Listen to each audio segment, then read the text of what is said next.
Bah tiens, on a 20, 30, 40 engins, le contrat on peut le sécuriser, le travail on peut le faire, et on n'a aucune banque, aucune dette derrière nous. Nos chauffeurs par exemple, sur la catégorie on va dire qui arrive en premier, on les paye 5-6 fois le SMIC.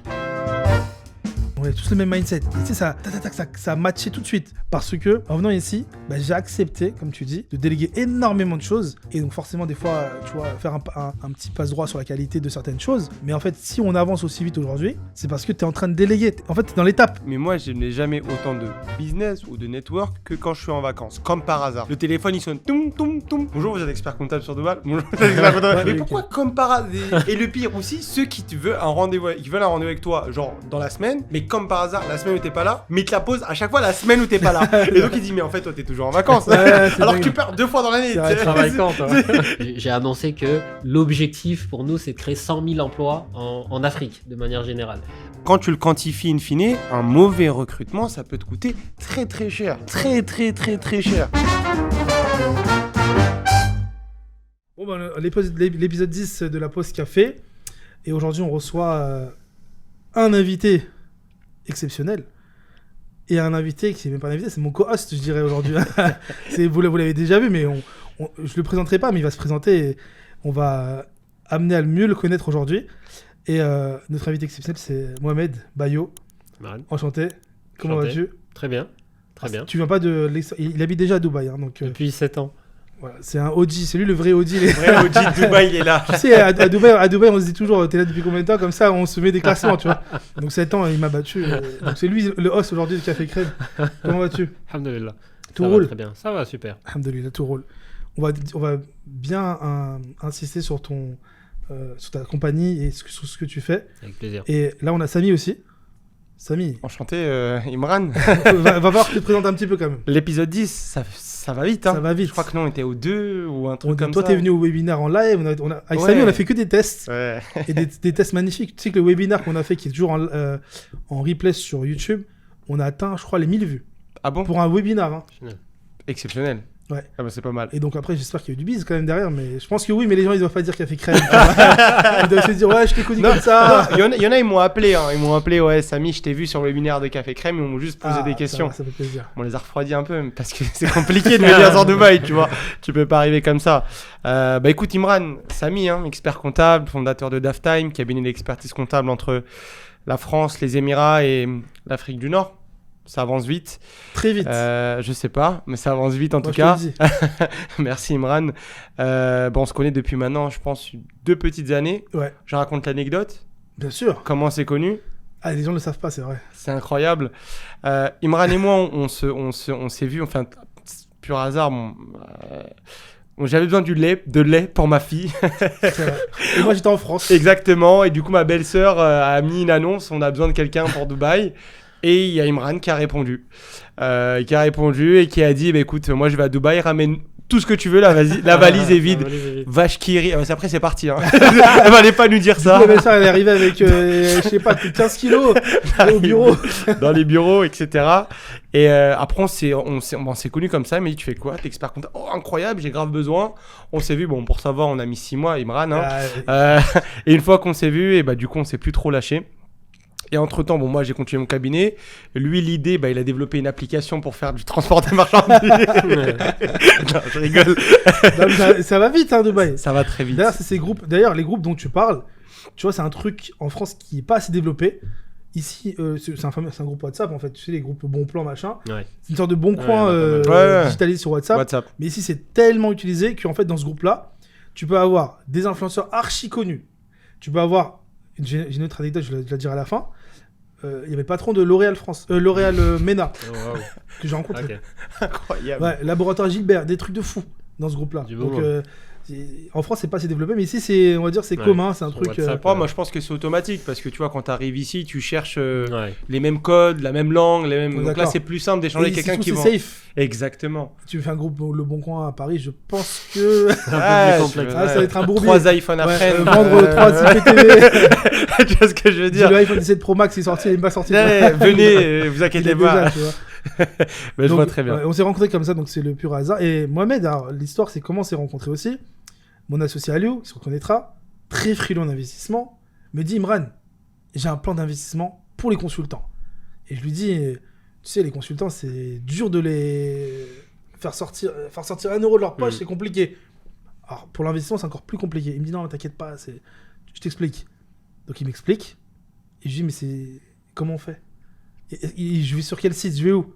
Et c'est là que j'ai le numéro de Mohamed Bayo. Et aussi, ce numéro-là m'avait été fourni par Samy. Par Samy. Oui, parce qu'il y a aussi quand même une anecdote entre nous.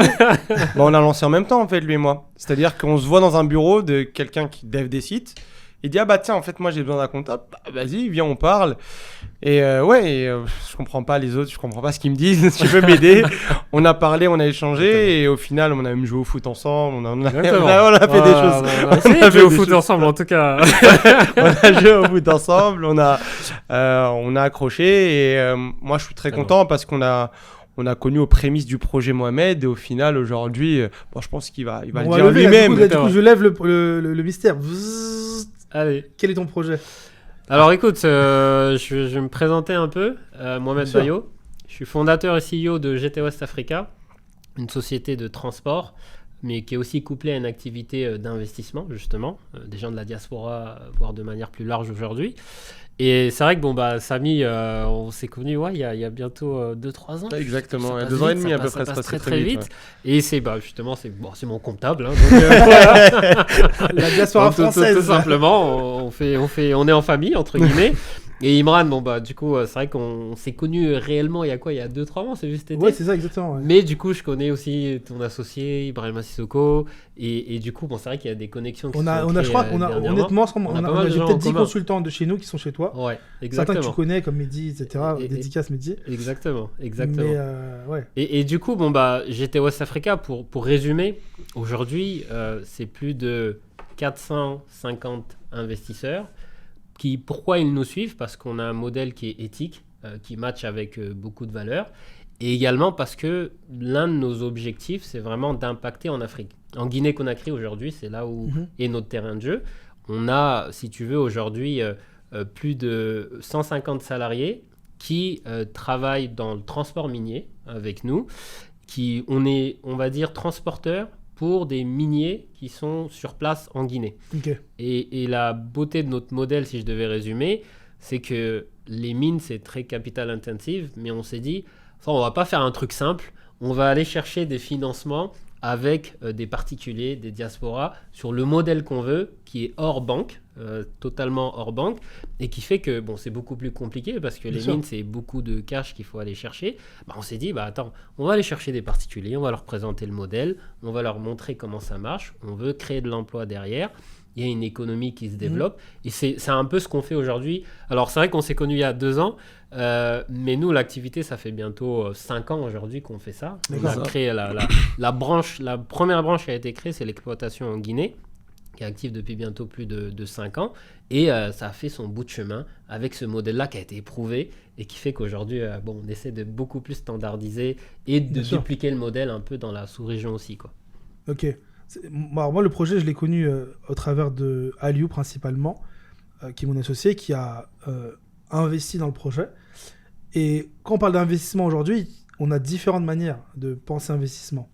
Et un des problèmes qu'on a en France, dans l'éducation financière qu'on a reçue, alors je parle de ma génération qui est la génération 85, mais je pense qu'on a le même problème pour la génération 90, la génération 2000. Et jusqu'à aujourd'hui, en fait, sauf... Aujourd'hui, je dirais que les gens ils comprennent un peu la notion d'investissement avec l'investissement crypto, sur les blockchains, etc.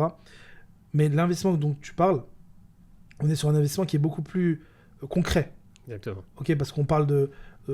on peut en dire plus. Oui, du coup, je vais y revenir. L'investissement qui se fait avec GT West Africa, c'est sur des camions, des machines, des équipements. Donc on parle d'infrastructure, on parle de d'actifs réels, voilà. Physique et palpable. Ouais, exactement. C'est ça. Et surtout derrière avec une rémunération constante de ton investissement et de suivi de ton rémunération. On parle pas d'un small project là, on parle de quelque chose de. on peut le dire, de très gros. Totalement. C'est pas, tu vois. Totalement. Il Je faut donnerai être fier. quelques chiffres un peu, mais. Mais je suis friand. Tu as parlé d'un sujet, tu as dit, en France, c'est pas qu'une éducation financière, c'est aussi une relation de confiance. C'est comme là, on se connaît tous, plus ou moins. À Dubaï, tu as parlé de groupe, ça va très vite. Hein. Ouais. Tu connais lui, Bien sûr. donc les groupes se constituent très vite. Il y en a qui rentrent, il y en a qui sortent, parce qu'en fait, il y a des noyaux qui se font petit à petit.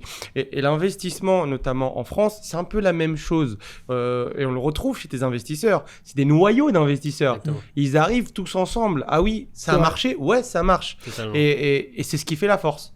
C'est parce qu'en fait, c'est un relationnel de confiance qui a atteint un autre relationnel de confiance et ainsi de suite. Donc, in fine, quand tu vois, c'est un arbre en fait, GT West. Et qui, au fur et à mesure, si tu veux, se propage. En fait, l'investissement, de base, hein, en France, on est très mauvais dessus. C'est plus, j'ai envie de dire, les anglo-saxons, ça va beaucoup plus vite. Bien les sûr. US, Incroyable. ils investissent à Foison. tout va.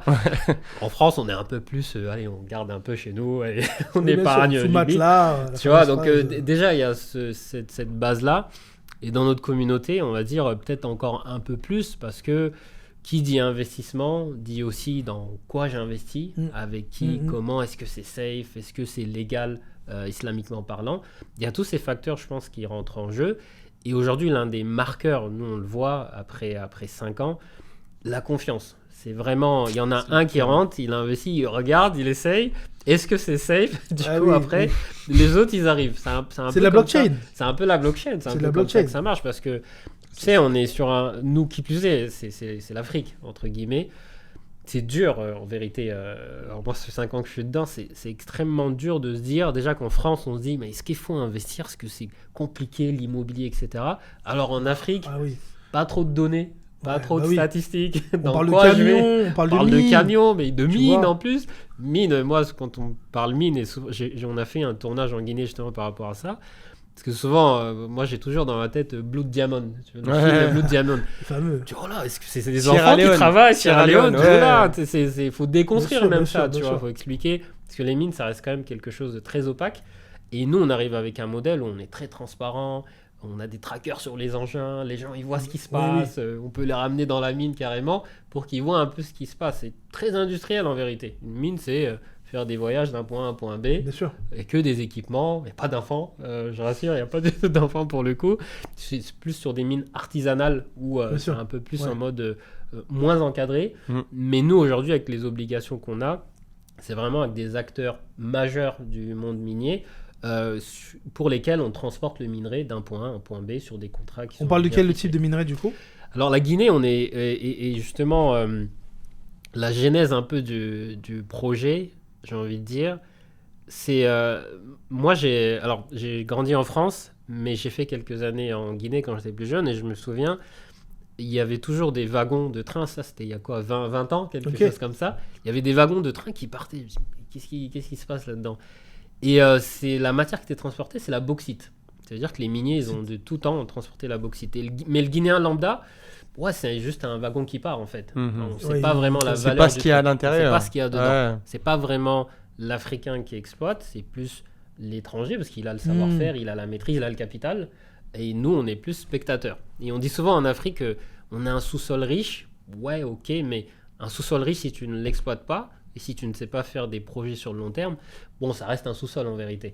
Et la difficulté qu'on a eue en Guinée, c'est un peu ça. Sur ces 20 dernières années, on n'a jamais vraiment su exploiter notre sous-sol et en faire quelque chose de positif. Pourtant, on a une matière qui est assez très demandée dans le monde, la bauxite. C'est un minerai qui une fois transformé, ça devient de l'aluminium. Ouais, ce que j'allais dire, qu'est-ce qu'on fait en fait réellement avec le bauxite? Et l'aluminium, on va donner un exemple. Les buildings, tout ça, il y a beaucoup d'aluminium. On parle beaucoup de transition écologique aujourd'hui. Sans aluminium, c'est très compliqué parce que l'aluminium, c'est un matériau qui est léger mais extrêmement solide. Donc, ça fait que pour faire des voitures électriques, on parle de plus en plus de faire des choses légères. Il te faut un matériau qui est digne de ce nom, entre guillemets. Et tu regardes aujourd'hui dans toutes les voitures électriques, l'aluminium, c'est un composant qui est indispensable. On ne peut pas faire sans. Dans la construction, il y a beaucoup d'aluminium qui est utilisé. C'est pas ce qu'on utilise en cuisine. Exactement. C'est dans ma tête, moi tu me parles d'aluminium. Les gâteaux, tu vois. Oui, mais c'est ça aussi. Le papier fin, l'aluminium, c'est extrait de ça, tu vois. Mais t'extrais beaucoup de choses dedans. les iPhones, Ouais. téléphone, il y a de l'aluminium dedans. Donc c'est une ressource extrêmement demandée. Et la matière première, c'est la bauxite. Et la particularité de la Guinée, c'est que la pureté de cette bauxite, et bon, je parlais un peu de technique, mais elle est à 44-45%, qui est très pure et qui est facile en fait à travailler pour retirer l'aluminium dedans. Si tu veux une raffinerie d'aluminium, 60%, c'est l'énergie qui lead la chose. Bien sûr. Plus c'est facile à travailler, moins tu consommes d'énergie. Donc forcément, on a tous les pays du monde. Exceptionnel.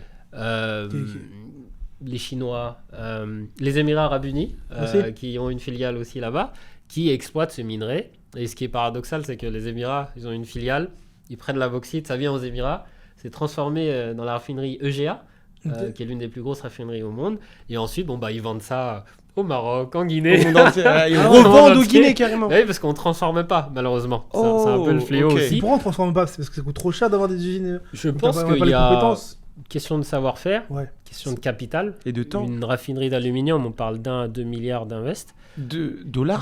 De dollars. Exceptionnel. Donc, c'est pas forcément compliqué à aller chercher, mais il faut une vraie vision derrière. Quand je parle des miniers aujourd'hui, sans donner de nom, c'est des gens, ça fait 20, 30, 40 ans qu'ils font ça. Je comprends. On peut les blâmer sur le fait de qu'est-ce qu'ils font en Afrique, ils exploitent peut-être, mais ils ont ce savoir-faire-là. Et nous, notre rôle aujourd'hui, GT West Africa, c'est de se dire, on a un matériau qui est très demandé partout dans le monde, qu'est-ce qu'on va faire?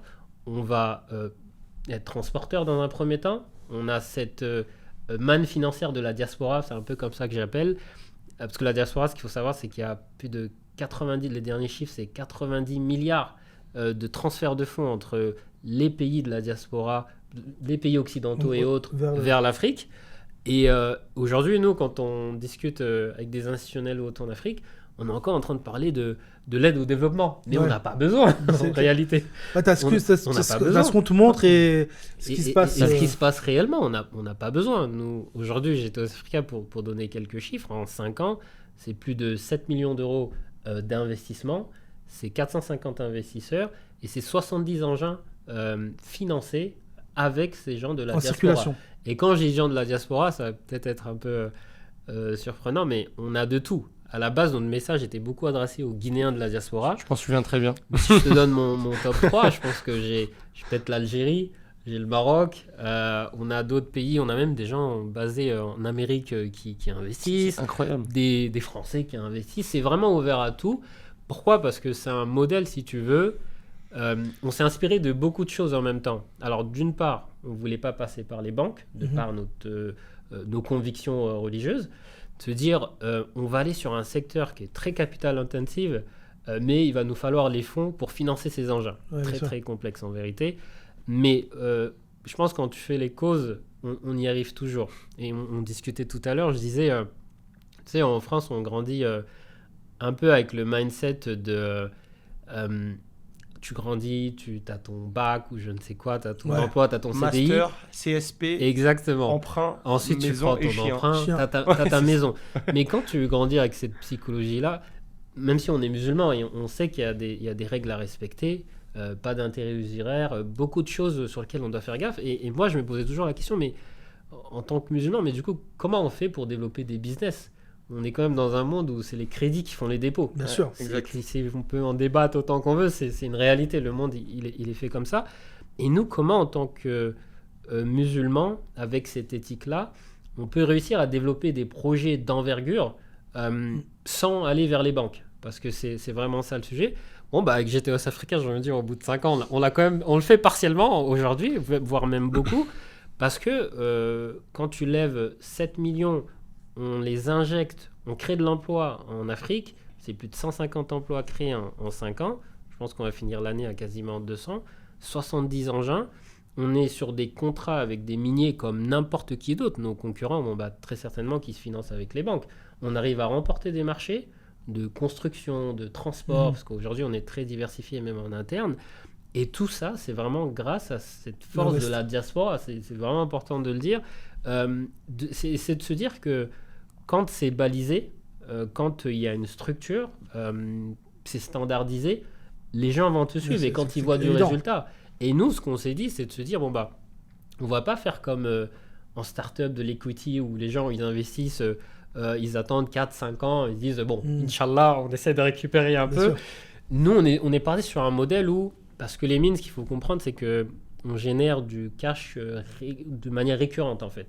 C'est beaucoup une question de tu charges un bateau, t'es payé sous 30 jours, 45 jours. Donc on s'est dit, on va payer les gens chaque trimestre. Ça veut dire que tous nos investisseurs, chaque trimestre, ils reçoivent leur rendement sur leur compte bancaire un peu partout là où ils sont. Et aujourd'hui, ça crée vraiment un effet boule de neige. On arrive sur une période où les premiers engins sont amortis, sont rentables, les gens ils génèrent des revenus. Donc forcément, ça part tout seul. On n'a plus vraiment cette contrainte. Et ça, c'est dingue de le dire. Je pense que j'aurais pas pu le dire il y a 3-4 ans. Honnêtement, on n'a plus de contrainte vraiment de se dire est-ce qu'il faut aller chercher des financements ? Est-ce que c'est là ? Non, le financement est là. Les groupes de confiance. Exactement. Est-ce que nos projets qu'on mène en Afrique sont solides pour sécuriser nos investisseurs, nous sécuriser et nous développer. Aujourd'hui, on a vraiment l'ambition de se développer dans la sous-région, au Sénégal, Côte d'Ivoire, de dupliquer le modèle. Et franchement, c'est une fierté de se dire, c'est vraiment des particuliers, les diasporas ou certaines entreprises même, qui ont investi dans des engins, des actifs réels, c'est palpable. Ils peuvent savoir que l'engin est là, cet engin travaille, il y a des trackers dessus, ils ont accès, ils voient un peu, c'est un peu des gadgets un peu fun, mais se dire que nous, on est capable d'aller toquer à la porte de ces grosses sociétés et dire, tiens, on a 20, 30, 40 engins, le contrat, on peut le sécuriser, le travail, on peut le faire, et on n'a aucune banque, aucune dette derrière nous. Franchement, c'est magnifique. Bien sûr. Même au-delà de l'aspect cash, tu vois, c'est magnifique parce que le modèle, il est sain. Et je suis désolé, Non, mais vas-y, je t'en prie. Mais c'est simple parce que, tu vois, dans les sociétés, et je fais beaucoup l'analogie, dans les sociétés de base, un actionnaire, il va investir, il va attendre des dividendes au bout d'un an ou peu importe quand.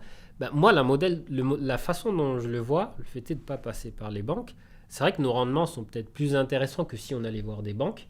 Par contre, c'est un modèle de redistribution aussi. Et surtout plus liquide. C'est-à-dire que tous les trimestres, j'ai quelque chose. Chaque trimestre, il y a quelque chose qui tombe. Okay. Et c'est de se dire que, au lieu de prendre cette partie-là versée à la banque ou versée à des gros fonds qui investiraient dans le truc, non, là, on a une grosse communauté, ils génèrent des revenus, ils ne sont pas en Afrique. Et ce qu'il faut savoir, c'est qu'il y a beaucoup d'investisseurs qui aimeraient, à un moment donné, aller en Afrique développer des projets. En ce moment, on parle beaucoup de ça. Mais c'est extrêmement compliqué en vérité, c'est pas aussi simple que ça. Donc de se dire j'ai un pied à terre avec cet investissement qui va me permettre peut-être à l'avenir de développer quelque chose, je trouve que c'est génial, ça crée toute une économie derrière. 100% d'accord avec toi. En fait, tu as créé une forme de comment on appelle ça, de financement qui s'appellerait la diaspora financement en vrai, où tu peux mobiliser une certaine population qui est prête à mettre un billet. Et même ça, moi je vois une grosse force quand tu vas négocier tes contrats, parce que tu viens et tu dis, ouais mais le mec il dit, la crainte d'un sous-traitant c'est quoi ? C'est si mon volume d'activité est là, tu peux, mais quand il va passer comme ça, comment on fait ? Là tu dis, moi regarde, j'ai ma base. Au bout de 2 ans, même si tu passes comme ça, les mecs ils vont remettre un billet parce qu'ils sont rentables. Donc on pourra même doubler limite notre flop sans aucun souci. Et ça en fait c'est très bien parce que tes investisseurs ils savent qu'il y aura des contrats qui vont courir. 2, ceux qui te confient les contrats ils vont dire qu'ils peuvent scaler avec nous parce que c'est qualitatif. Parce que là tu mets plein de choses. Moi j'ai des questions, c'est comment tu verrouilles les salariés sur place, parce que souvent l'Afrique on dit quoi, ouais mais les salariés c'est dur à cadrer. 2, c'est comment la fraude qui existe, qui est omniprésente, comment tu t'en sors. Parce que nous t'as un truc comme ça, tu dis quoi, ouais mais t'arroses des mecs. Non, j'arrose pas des mecs. J'arrive à gérer les choses comme ça. C'est l'image que t'as. C'est l'image que t'as. Automatiquement tu parles d'Afrique. Et ce qui est normal, tu vois, c'est le troisième qu'on sort tout le temps. Ouais, mais ton président, s'il saute, qu'est-ce qui se passe ?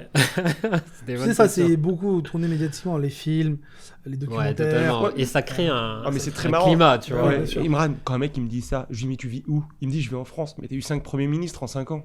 C'est clair. Même pas, en 3 ans. C'est pas pareil. C'est pas non, mais il y a une instabilité. Je pense que les gens se disent ça. En fait, c'est...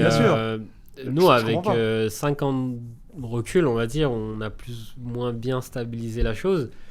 Et c'est vrai que c'était une des craintes de dire, mais comment les gens ils vont investir en Afrique, tu vois, de manière générale. C'est un peu caricatural, mais c'est une réalité. Parce que on l'a vu ensemble au début. Tu te rappelles quand on faisait des physios, etc. Les gens ils disaient ouais, mais s'il y a ça. Je pense que le début, c'est que le gars, le temps de passage à l'action, au virement, le virement, il a dû être très long. Ouais. Les premiers, oui. Les premiers, je te parle, bien sûr. Totalement. Et en plus, toi, quand t'as dû recevoir le premier, t'as dû le chouchouter, totalement. Parce qu'il devient un prof, lui. Ouais. Un Rex, comme on dit. Exactement. Tu vois, d'expérience. maintenant, c'est différent, parce qu'aujourd'hui, t'as la capacité et la fierté de dire que t'as un groupe d'investisseurs, 450, tu as dit. Aujourd'hui, tu proposes n'importe quel projet à ce groupe, ils vont te suivre. Parce que, confiance, le fameux trust. On a ce capital confiance, on a réussi à bien stabiliser. Les gens se parlent après aussi à la structuration derrière. Mais pour répondre un peu à ce que Samy disait, en fait, nous, la chance qu'on a ou pas, moi j'ai donné un peu de rétex, j'ai 10 ans d'expérience dans les achats. J'ai beaucoup travaillé avec les pays africains, Nigeria, Angola, Ghana. En fait, ce que je remarque, c'est que au-delà du contexte politique, quand c'est du B2B avec des entreprises internationales, je travaille pour pas mal d'entreprises côté Dubaï, où on pilote un peu les achats à partir de Dubaï pour l'Afrique, ton fournisseur, tu le payes toujours. Peu importe qu'ils sont en Afrique ou autre, tu le payes. Il n'y a pas vraiment de question à ce niveau-là. Et du coup, et moi, l'analyse que je fais là-dessus, en fait, on est dans un secteur non seulement qui est très stratégique pour le pays en Guinée, les mines c'est hyper stratégique, on ne peut pas vraiment toucher aux mines, peu importe le gouvernement qui succède, mais au-delà de ça, peut-être contrairement à ce qu'on pense, malheureusement, heureusement, les États ne contrôlent pas totalement les mines. Aujourd'hui, quand tu veux avoir une mine, on te donne ce qu'on appelle un permis minier, un droit d'exploiter pendant 20-25 ans et renouvelable. C'est toi qui gères après. Si tu intègres des sous-traitants, etc., c'est du B2B. L'État n'est pas impliqué là-dedans. Demain, il ne peut pas venir et dire ton permis... Exactement. Parce qu'en fait, tu crées une instabilité totale. Mais les mines, elles appartiennent à qui ? En fait, on va dire, n'importe quel pays en Afrique, tu as différents types de mines. Tu as la bauxite, en Guinée, on a l'or, etc. De base, c'est comment dire, ça appartient à l'État. Par contre, l'État ne peut pas exploiter lui-même. Ok, donc du coup, il fait des droits d'exploitation. Justement, l'État fait appel à des investisseurs qui sont censés acquérir la mine, exploiter, parce que justement, souvent l'État détient 10 à 15% de ces boîtes-là. Mais c'est mineur, et ces sociétés-là ramènent du capital, développent, ils créent de l'emploi. Bien sûr. Tu ne peux pas te passer de ça quand tu es un pays comme la Guinée. Aujourd'hui, en Guinée, un contrat majeur, un projet majeur, c'est le projet Simandou. On en parle beaucoup, l'État parle beaucoup de Vision 2040. Simandou, c'est une mine de fer qui est détenue par Rio Tinto, c'est un peu l'acteur minier. Et ils estiment qu'à travers Simandou, beaucoup de choses doivent se développer. L'éducation, l'agriculture, parce que la manne financière qui doit être tirée de ça va vraiment hisser la Guinée en termes de PIB, etc., dans la sous-région. C'est une des mines de fer les plus, en termes de qualité, qui est les plus pures au monde, une des plus grosses mines de fer au monde. Et quand tu as un Rio Tinto qui annonce qu'il va investir 20 milliards de dollars en Guinée, s'ils investissent 20 milliards, c'est qu'ils récupèrent forcément derrière. Donc ils ne perdent pas d'argent. Et c'est là où je trouve que ces sociétés, elles connaissent le milieu. Nous, à notre niveau, en tant qu'investisseurs ou africains, parfois, on ne connaît pas assez bien l'impact qu'on peut avoir en menant des projets dans nos pays. Je suis 100% d'accord avec toi. C'est dur parce que c'est... Mais pourtant, si on ne le fait pas, il faut se dire qu'il y en a d'autres qui le feront. Ouais, mais en fait, pour moi, c'est diamétralement opposé. C'est-à-dire que la mine de ciment, de fer que tu es en train de dire, c'est un investisseur industriel qui est là pour faire son argent. Ok, il va payer les gens normalement. Exactement. Un projet comme le tien, les gens, comment tu les payes ? Est-ce que tu les payes comme eux ou tu les payes plus ? Je les paye plus quand même. Fois combien ? En fait, aujourd'hui... Mais pourquoi ? Ouais, exactement. Parce que t'es africain, donc ils ont moins confiance, parce que... Non, moi je le vois pas comme ça. Ils les payent plus parce que simplement, éthiquement et socialement... En fait, aujourd'hui, si tu veux, nos salariés, le SMIC par exemple en Guinée, c'est 100 € à peu près. Nous, nos chauffeurs par exemple, sur la catégorie, on va dire, qui arrive en premier, on les paye 5-6 fois le SMIC. On a une Magnifique. politique, si tu veux. Alors, après, moi, j'ai une histoire personnelle. Je viens aussi du monde associatif avant. Je fais ADA, Quand bien même. etc. Tu vois l'impact économique derrière. Mais je me dis, justement, c'est que on a quand même une responsabilité, parce que c'est nos pays. Quand un Rio Tinto vient, bon, autant les discours qui peuvent être faits, il ne vient pas... Alors, il peut avoir l'intention d'aider. Bien sûr. Mais je pense que les premiers qui peuvent aider, c'est nous, en faisant des projets, en payant les gens correctement. Et se dire Je suis aujourd'hui... 100% d'accord. Moi, quand je discute avec des investisseurs, surtout au début, c'était beaucoup le message, vous allez créer de l'emploi. Parce que c'est vrai que quand ils investissent, ils créent de l'emploi. Au-delà de gagner de l'argent, Oui. ça crée de l'emploi. Il y a des familles derrière. Quand je dis on a 150 salariés, c'est peut-être en cumul 500, 600 personnes. Parce qu'il y a beaucoup de familles derrière. Et toi, la Et- responsabilité que tu as maintenant. C'est une grosse responsabilité. Et tu vois. économiquement, un mec qui touchait 100, il touche maintenant 600. Bah, ses enfants peuvent aller à l'école normalement, il peut Oui, bien changer sûr. Il y a d'appartement, un vrai il impact. peut bien manger, il peut même C'est un, partir en vacances. c'est un dérégleur de marché, mais positif. Il a déréglé. Exactement. Clairement, c'est ça. Et c'est pour ça que quand moi tu me parles de la mine de fer et tu me parles de ce que tu es en train de faire, j'ai investi 20 milliards, mais pour faire quoi? Je mets des meilleures machines, j'ai une plus grosse capacité de production, je vais employer, mais à 100 euros. Exactement. Je vais pas employer à 500 ou à 600. Si par contre, lui, dans sa tête, il dit, moi, demain, ça passe x5, x6, ouais, là, on parle. Totalement. Économiquement, tu sais que tu vas avoir un impact. Tu sais que ton pays, bah, les gens, ils vont être là, ils vont plus gagner d'argent. Ouais. J'apprends Ouais, rien. on- Économiquement, c'est une Ça- base. C'est une base, mais tu C'est vois. un pouvoir d'achat le- que tu le- multiplies par 5. Sur le papier, c'est. On est tous. Je pense qu'on le sait. Enfin, tout le monde ne le sait pas, mais on sait que c'est possible de le faire comme ça, et là, tu le montres. Mais tu vois, maintenant, dupliquer le modèle GT West avec d'autres industries en Afrique, Ou d'autres en pays. employant les Africains, en les payant plus cher, là, tu vas créer une un vrai mouvement. Totalement. Tu vois, ce que je veux dire Mais moi, Là, je suis- et là, tu dérègles vraiment le marché, mais Je suis le positivement. premier à lui dire. C'est-à-dire, tu as un nouveau mode de financement Ouais, bien sûr. qui est le diaspora financement. Donc, c'est-à-dire Le crowdfunding à l'américaine. crowdfunding, si tu as envie de dire, mais réservé à la diaspora. Donc, tu n'as aucune personne au-dessus de toi qui va te dire ce que tu vas faire de cet argent. Mmh. C'est pas l'État qui me subventionne. C'est ça. C'est pas un financement bancaire. C'est pas un financement étatique. Donc, c'est-à-dire que tu es totalement genre indépendant, voilà, de ton financement. Et deuxième, tu peux le dupliquer à n'importe quel pays. Exactement. Bah, toi, regarde, l'expérience maintenant. Un pays, quel est. Alors, je me mets dans la place d'un pays, je suis un dictateur indien. Tu vois. Et je me dis, et là, je me dis, mais attends, là, il y a des financements qui se font. Et De j'ai la pas le diaspora. contrôle. J'ai pas le contrôle, moi, en tant que président de l'État. Ben non, moi, est-ce que c'est possible que j'arrive? Je dis non, ben maintenant, vous investissez plus et je mets un contre-pouvoir en mode, tu vois, je mets une règle qui fait que ben, l'argent que les gens investissent de l'extérieur, il y a une sorte de taxe, tu vois, qui rentre. Je suis d'accord. Ouais. Ok. Tu vois ce que je veux dire? Bah, Je Quel peux- est l'intérêt à un président de dire je ne reçois pas d'argent de l'extérieur? Ça, c'est le Aujourd'hui, premier point. très compliqué, Et en deuxième, en termes de Dur, hein. développement, Imran. Bien Tu sûr. vois, t'es en train de dire qu'il y a des mecs, en fait, moi, je fais rien. À la fin de mon mandat, je vais dire que mon PIB a augmenté, mon c'est PNB vrai, a c'est vrai, augmenté, c'est vrai. mon IDH il a augmenté, Ouais, etc. Aujourd'hui, je pense qu'il n'y a aucun pays au monde qui peut Stopper. ou refuser même la manne financière de sa diaspora. Tu vois, en Afrique de l'Ouest, je prends un pays comme le Sénégal, ils sont très axés là-dessus. Ils créent même, Ouais, limite, c'est dans vrai. certaines zones, des ministères dédiés à la diaspora parce C'est qu'ils exceptionnel. ont compris que c'est une manne financière qui peut servir à développer le pays avec une sensibilité, parce qu'il y a la tâche au pays, beaucoup plus rapidement qu'aller chercher des fonds au FMI ou aux banques internationales. On a la capacité, Ça, vraiment. c'est la réponse. C'est réel. La réponse, c'est Avec tout réel. ce qui engrange derrière aussi. Totalement. c'est qu'il faut que la diaspora investisse dans des projets comme GT West, parce que derrière, ben, tu es un dérégleur de marché positif, tu crées de l'emploi, tu crées une stabilité économique, on parle d'EcoCity tout à l'heure, tu peux même, limite derrière, avec cet argent-là, pas que toi, mais toi, plus un autre, plus un autre, plus un autre, créer des villes, comme on appelle ici les communautés de travailleurs, en leur donnant une école à l'intérieur. Mais tu bien vois, sûr. c'est une dinguerie. En fait, là aujourd'hui. Tout j'investis là. Ouais, là je suis à deux doigts de. Attends, ça, je t'en vais le dire. En fait, il y a deux choses, tu as bien dit, investissez dedans.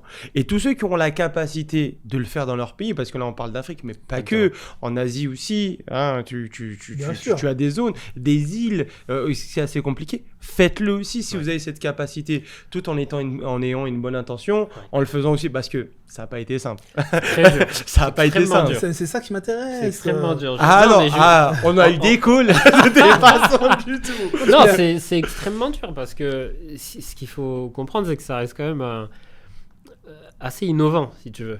Je suis totalement d'accord.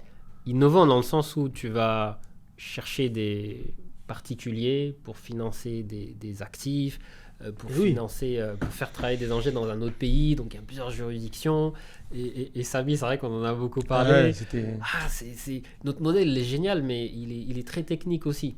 Et nous, on veut simplifier, on veut limite créer une jurisprudence spécifique par rapport à ça. Mais dur, pourquoi ? Parce que on a deux métiers en réalité. Bien sûr. On est sur le transport, où comme je disais, on a 150 salariés. Aujourd'hui, j'ai une équipe qui est assez bien staffée en Guinée. Et en parallèle, on doit encadrer aussi tous ces investissements. Donc là-dessus, j'ai 7 à 8 personnes qui travaillent dessus, entre la France et Dubaï. Mais dur, pourquoi ? Parce qu'au début, quand on a démarré, on te fourre au moulin. Fallait s'investir. Qu'est-ce qui se passe ? On fait comment ? Le contrat, c'est quoi ? J'arrive, je vais en Guinée. Pendant 3 mois, tu le vois pas. Extrêmement dur. On le convoque au match, il dit je suis en Guinée. Et on joue pas. Qu'est-ce qu'on fait ? Je fais beaucoup d'allers-retours. C'est vrai que j'ai un rythme assez intense. Après, j'aime bien ce que je fais, donc je n'appelle pas vraiment ça du travail. Je suis passionné dans ce que je fais. Mais au début, c'était vraiment pour décrocher le premier contrat. Parce que tu arrives quand même sur un secteur, ce qu'il faut bien comprendre, il y a beaucoup d'apporteurs d'affaires, il y a beaucoup d'intermédiaires. Il faut Moi, je vois le monter, truc comme la mafia. Il faut monter, jusqu'à ce que tu arrives à avoir justement ces contrats directs. Mais pour avoir ces contrats directs, il te faut une flotte assez conséquente aussi.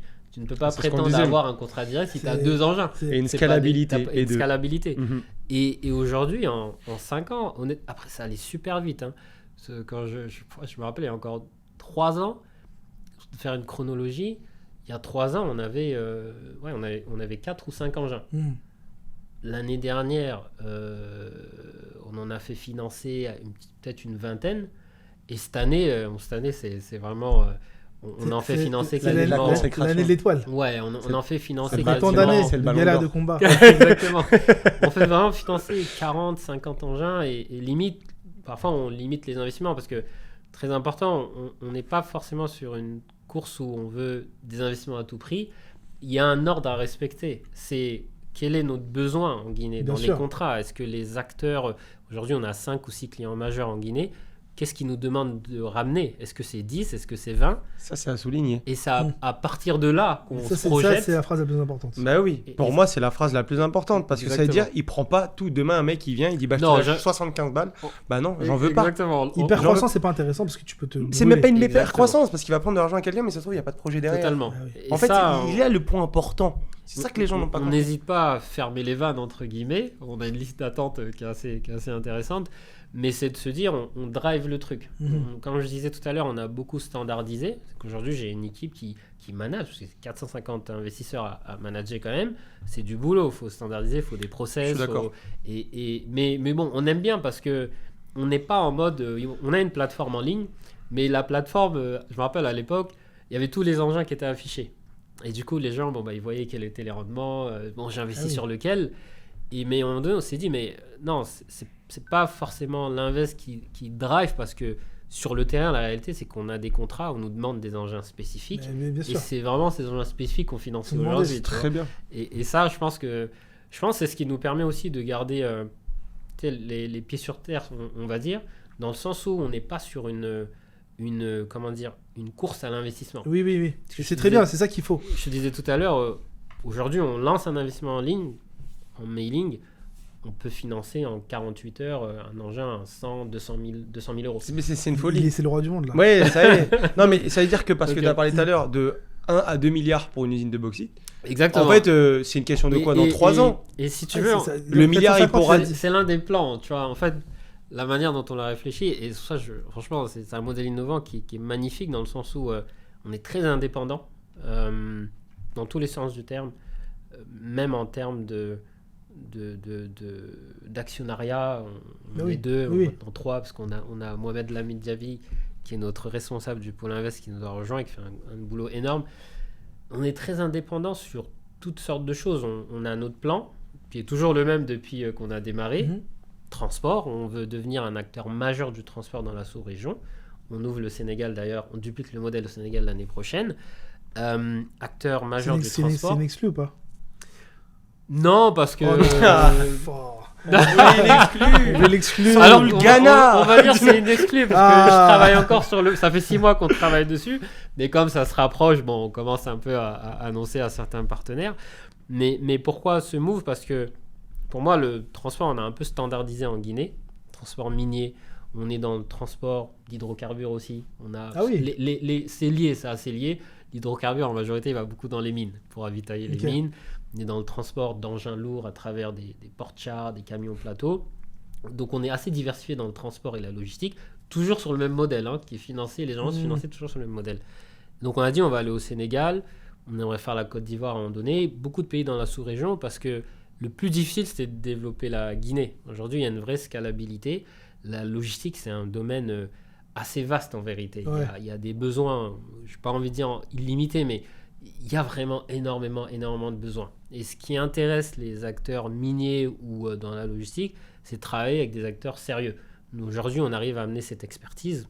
On a vraiment toute une palette de personnel en Guinée, de la maintenance, des responsables d'opération, des directeurs de... Enfin, on a standardisé. Moi, c'est ça que j'aime faire, c'est structurer, créer le truc. C'est incroyable. Et ensuite... tu vois des parallèles avec Daftime, n'est-ce pas? Pas du tout, avec toi, justement. En fait, quand là, je fais un parallèle... Minute entrepreneur. Quand je fais le parallèle Café Crème et GT Westa, moi, je ressors 3 points. 1, trust, c'est-à-dire qu'on doit prouver qu'on fait du bon travail, que vous pouvez avoir confiance en nous, qu'on va faire la bonne chose. 2, industrialisation par le biais de process et d'expérience au fur et à mesure. Toi, tu es parti en Guinée il y a 20 ans, donc tu savais comment ça se passait. Toi, tu as été consultant toi-même et tu sais bien sûr. qui est à même. Et 3e, parce que tu en as un tout petit peu parlé et toi, tu m'en parles souvent, c'est le sous-board. Ouais. Ah oui, parce qu'en fait, tu as un board qui est en train de tout exploser. J'ai échangé avec 3-4 personnes, c'est des gens ultra compétents. Et toi, la même chose. Donc là, moi, je vois en fait secret de la réussite d'un entrepreneur, trust, process et board. Ouais, t'as tout dit. 0 tout 1, 1 tout 100, voire même 100 tout 1000, facilement. Le sous-board, tu vois, il est très important. Parce qu'en fait, quand tu commences, tu ne penses pas à ça. Parce que t'es dans la tête dans le guidon, tu t'avances. Et puis après, quand tu vois que t'es un peu dépassé, c'est là que tu dis, ils sont méga solides. Tu vois. Totalement. Donc il y en a, ils vont te rejoindre dans l'aventure à ce moment-là parce qu'ils ont confiance en toi, ils te connaissent, etc. D'autres qui vont rejoindre uniquement financièrement, tu vois, parce qu'ils disent, je sens qu'il y a un truc. Et le sous-board, en fait, il faut le faire dès le début. Dès le début de ton aventure, il faut que tu te crées un sous-board. Tu sais que t'as mis des gars, eux que tu vas faire monter à un moment donné. Et ils t'ont vu quand t'avais rien. Et ils te voient aussi quand t'avances et que les gens commencent à avoir confiance en toi. Ok. Tu vois, c'est même pas qu'ils sont d'argent en réalité, parce que même ton sous-board, on gagne même pas d'argent, mais ils sont là solides, ils sont solides. Et le jour où toi t'es un peu fébrile, parce que dans la vie d'investisseur, tu disais que t'étais très motivé, mais à un moment donné tu vas avoir ce coup de mou, tu vois, normal. Et après je pose des questions par rapport à toi, par rapport à la famille, etc. Et ce sous-board va prendre le relais. Et ceux qui vont, tu vois, tu parles de développement en Afrique, au Sénégal. Ah oui. Mais même la Côte d'Ivoire, il faut des équipes derrière. Tu dupliques. Tu vois, c'est-à-dire Guinée, on parle de, c'est pas des trucs, c'est pas à côté, hein. Je suis d'accord avec toi. Tu vois, oui, sur le papier c'est à côté, mais l'Afrique c'est très large. C'est vaste. Tu vois. Mais oui, c'est un peu de se dire, si tu veux créer quelque chose de grand, durable, stable dans le temps, tu peux pas le faire tout seul. Il faut s'enlever ça de la tête. Mais après, ça, c'est 2 visions. Parce que t'as celui qui se dit, on va pas faire tout seul pour aller très très loin. Et t'as celui qui dit, je vais faire tout seul pour manger maintenant. Oui. C'est ça. Et puis il revend. Oui, mais même. Tu vois. Mais même, tu vois, c'est pour manger tout de suite. Et tu disais tout à l'heure avec Daftime, nous, c'est impossible de faire un parallèle comme vous. Un libéral par excellence, c'est que tu vas voir Dupond-Moretti parce que c'est Dupond-Moretti. Tu vois. Vergès, on va voir Vergès à l'époque. L'expert comptable, on va voir Samy. Moi, je dis Samy. Ok, je vais voir Samy. Mais si tu arrives à monter comme tu es en train de monter Daftime au nom de, on parle souvent de branding, c'est un truc qu'on met souvent sur la table, branding, que ce soit personnel ou branding au niveau de la marque, comme Café Crème, on a créé une marque, mais Café Crème n'est pas rattaché à Imran et surtout pas.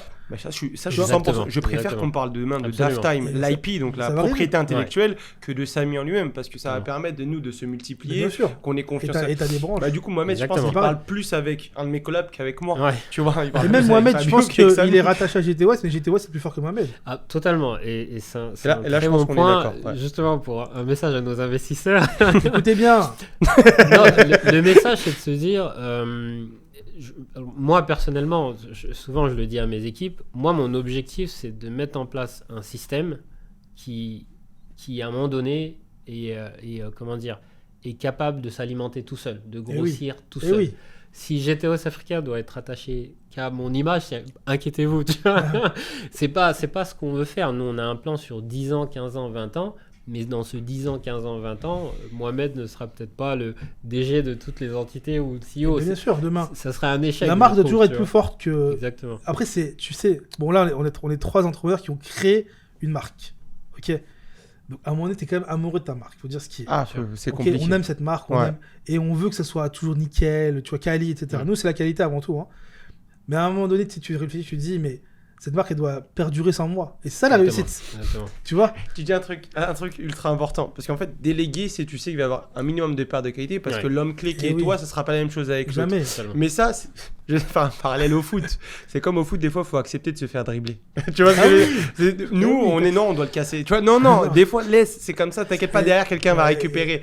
Et c'est comme ça, en fait. Tu sais que moi, il n'y a pas de hasard. Tu sais, nous, dans notre religion, on sait qu'il n'y a pas de hasard, tout est tracé. C'est très clair. Et tu vois, le fait que je suis venu à Dubaï, il n'y a pas que, sécurité, je veux encore remettre la sécurité, le bien, les études, l'école, j'en perds mes mots parce que je sais même plus tellement c'est bien. Tu vois. Mais, en fait, en venant ici, pourquoi entre entrepreneurs on se comprend vite et pourquoi autour d'une table on peut être 5-6 entrepreneurs comme on était il y a 5 jours, dans les 2 jours on était 15 entrepreneurs et on a tous le même mindset. Et tu sais, ça a matché tout de suite. Parce que, en venant ici, j'ai accepté, comme tu dis, de déléguer énormément de choses. Et donc forcément, des fois, tu vois, faire un petit passe-droit sur la qualité de certaines choses. Mais en fait, si on avance aussi vite aujourd'hui, et que ce soit GT West ou que ce soit Daftime, c'est parce que tu es en train de déléguer. En fait, tu es dans l'étape. Absolument. Tu vois, elle est dure cette étape. Hein. Ah, elle est dure. Elle est dure, mais elle est indispensable. Et moi, je me suis forcé de ne pas rentrer en France pendant 1 an et demi. Juste pour ça. Et parce que je me suis dit, il faut qu'ils s'habituent à moins me voir. Mais quand je suis là, je suis là. Je pense, tu vois, souvent l'erreur que certains entrepreneurs font, j'ai beaucoup la discussion en interne ou avec d'autres entrepreneurs, c'est peut-être de penser que si t'es pas là, le business ne tourne pas. Bien sûr. Mais quand tu as un mindset comme ça, justement, le business ne peut pas durer. C'est clair. C'est pas possible. Mais il faut l'accepter, ça. Faut l'accepter, c'est dur. Tu vois. Mais tu vois, moi, quand on crée GTOS Africa, en fait, je pars déjà dans le principe. Je disais tout à l'heure, moi, ce qui m'intéresse, c'est de créer un système. Tu vois, quand on regarde en France, on a des carrefours, on a des gros trucs qui sont là depuis des années. Familles derrière. Il y a des familles derrière, mais il y a des systèmes en place qui tournent. Il faut standardiser, il faut des process. Moi, c'est ça qui m'intéresse de faire. Limite, quand j'ai fini ça, c'est bon, le travail, il est fait. Mais tant que ça, c'est pas fait, il faut continuer dessus, il faut faire mûrir le truc, il faut voir qui et où. Et je prends beaucoup de plaisir sur cette partie-là. J'aime bien aussi manager dans un sens, former les gens. Mais après, quand ça tourne, ça tourne. Hein. Tu dois faire autre chose. C'est vrai que c'est dur à accepter, tu vois. Mais je veux dire, si tu parles, surtout la nature du modèle qu'on a, nous, si je me dis, allez, admettons, demain, je suis malade. Bon, est-ce que tout est bloqué ? C'est problématique. On a beaucoup d'investisseurs derrière. On a des miniers qui nous attendent au tournant. Je suis pas tout le temps en Guinée. Je suis entre Dubaï, la Guinée. Ça veut dire que j'accepte, et moi ça c'est un truc qui me pose pas trop de problèmes, j'accepte qu'il va y avoir, j'appelle ça déchets, il y aura un peu de déchets dans le travail. C'est important limite. Bien sûr. Parce que si on n'a pas de problème à résoudre, bon, on sert à quoi ? On est là pour standardiser, résoudre des problèmes, s'assurer que nos équipes ont bien compris. Exactement. Et qu'à un moment donné, tu peux fermer les yeux et ça tourne. Si ça, on n'y arrive pas, moi, je me réveille, c'est mon objectif. En fait, plus je délègue, plus je suis content. Un dirigeant qui a délégué, c'est juste un pompier. Exactement. C'est-à-dire, on vient éteindre des feux à chaque fois. Qu'est-ce qui se passe ? Lui, il va dire, ok, allô, En fait, c'est ça à chaque fois. Et c'est même pas de se dire, on veut moins travailler. On travaille non-stop, 24/24, 7/7. Mais c'est de se dire, à un moment donné, on a cette vision de se dire, on veut construire quelque chose de grand. Dans 5, 10 ans, 15 ans, et on veut des cerveaux qui réfléchissent mieux que nous dedans et qui savent faire le truc. Bien sûr. Et dans notre communauté, je sais que dans notre communauté, parfois, c'est un peu compliqué.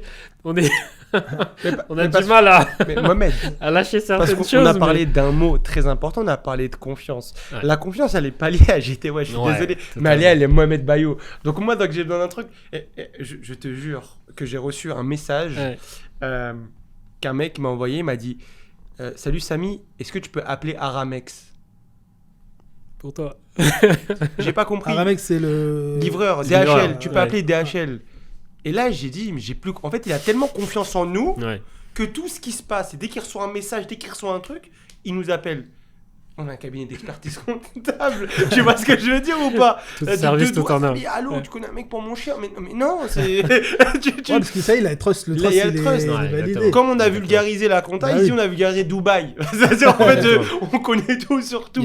Mais tu vois, nous, là-dessus, on essaie vraiment d'accompagner les gens au bout. Aujourd'hui, sur ce volet Invest, on a un service client, on a un pôle juridique, on a un peu tout pour accompagner les gens du début à la fin. C'est très bien. Sans que, parfois, bon, j'ai des investisseurs qui m'écrivent encore.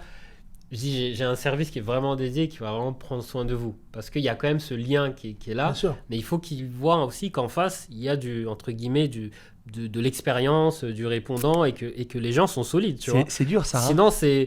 Alors, moi, je suis de nature très... pas froid, mais je suis très carré dans mon Manichéen. cerveau. Et exactement, quand il y a un système en place, je redirige les gens sur le système parce que je me dis, c'est nécessaire de le faire.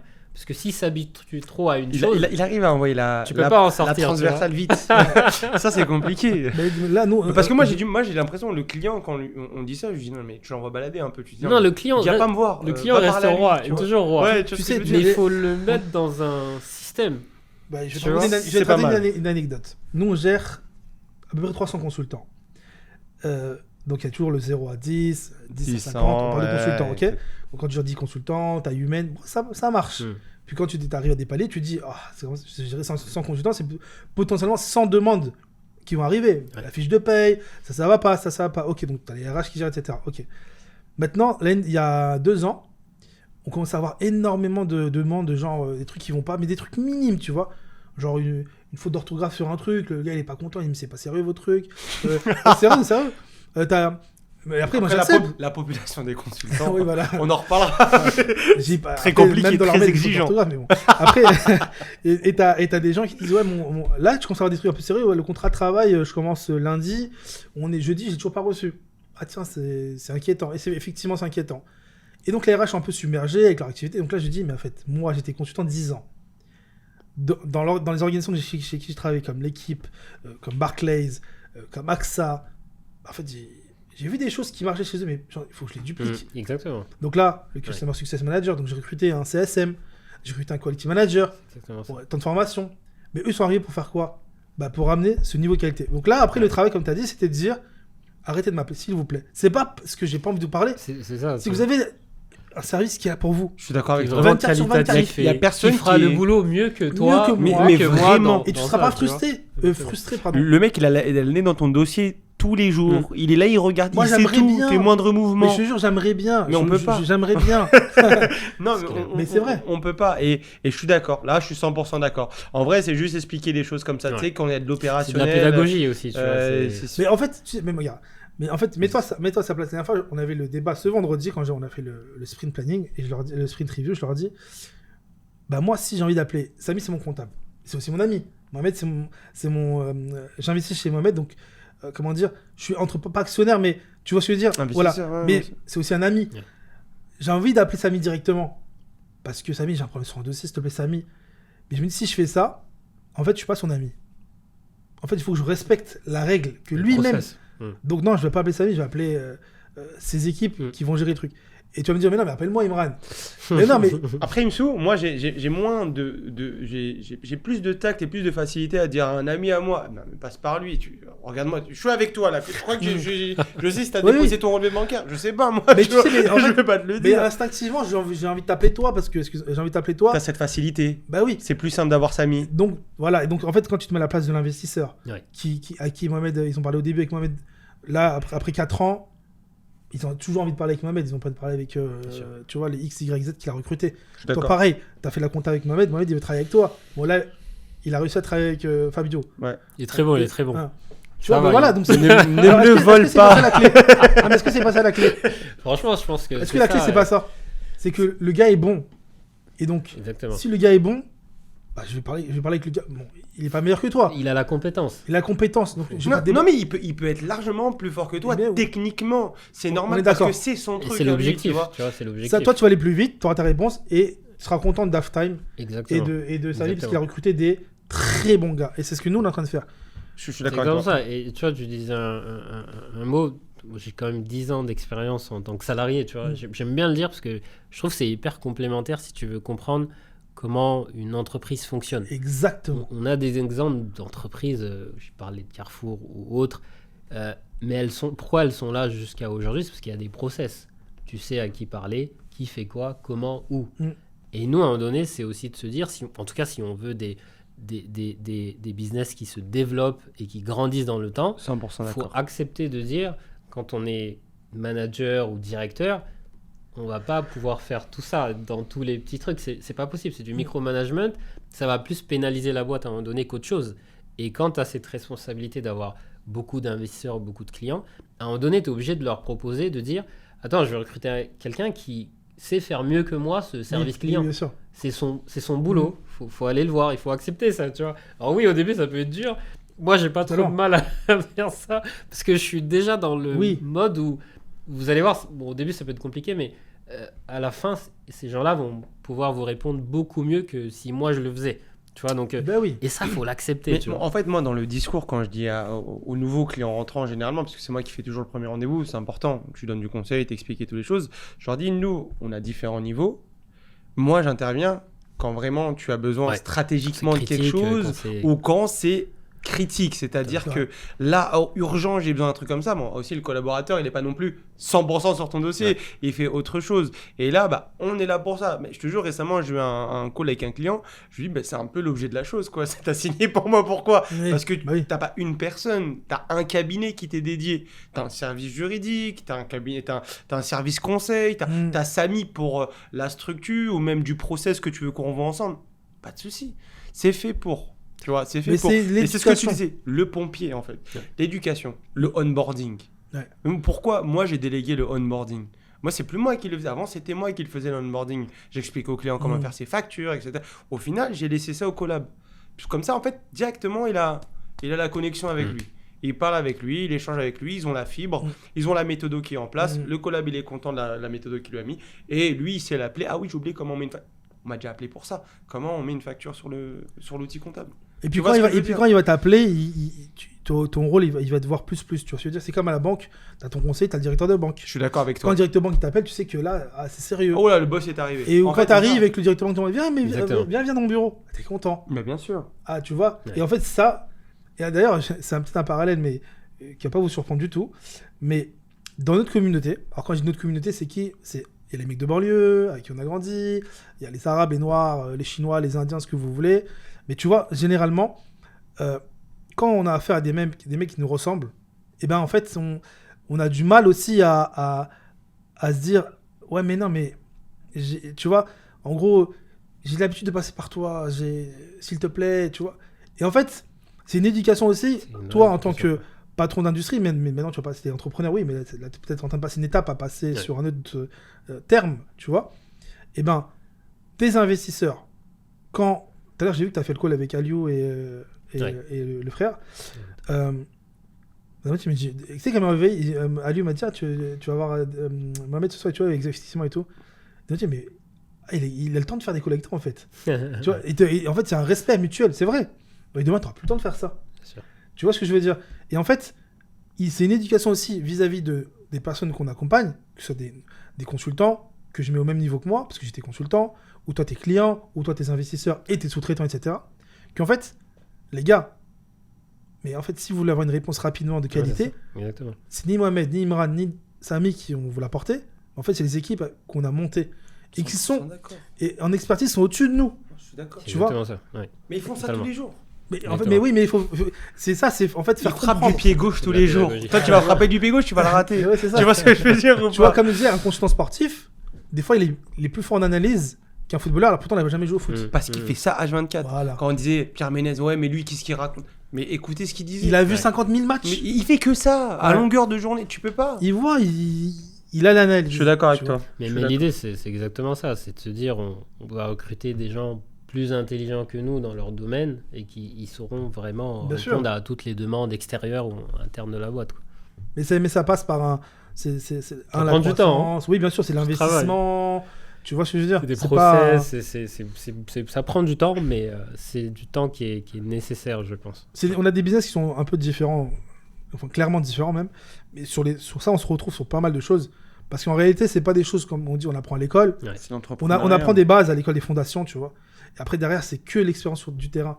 Forcément, tu t'es cassé la gueule, et je me suis cassé la gueule, et Ouais, tu ouais. t'es cassé la gueule. Ça fait Tu vois. partie du processus. Tu vois, Samy, j'ai vu un tweet, un LinkedIn, pardon, t'as mis un post, pardon, tu disais, moi, tu vois, quand j'ai vu Samy, je pensais que ça y est, le gars, il t'a aguerri, les cheveux gris, frère. Tu vois, je me suis dit, il est aguerri. En fait, j'ai compris que quand il est arrivé à Dubaï, il lançait en même temps son business.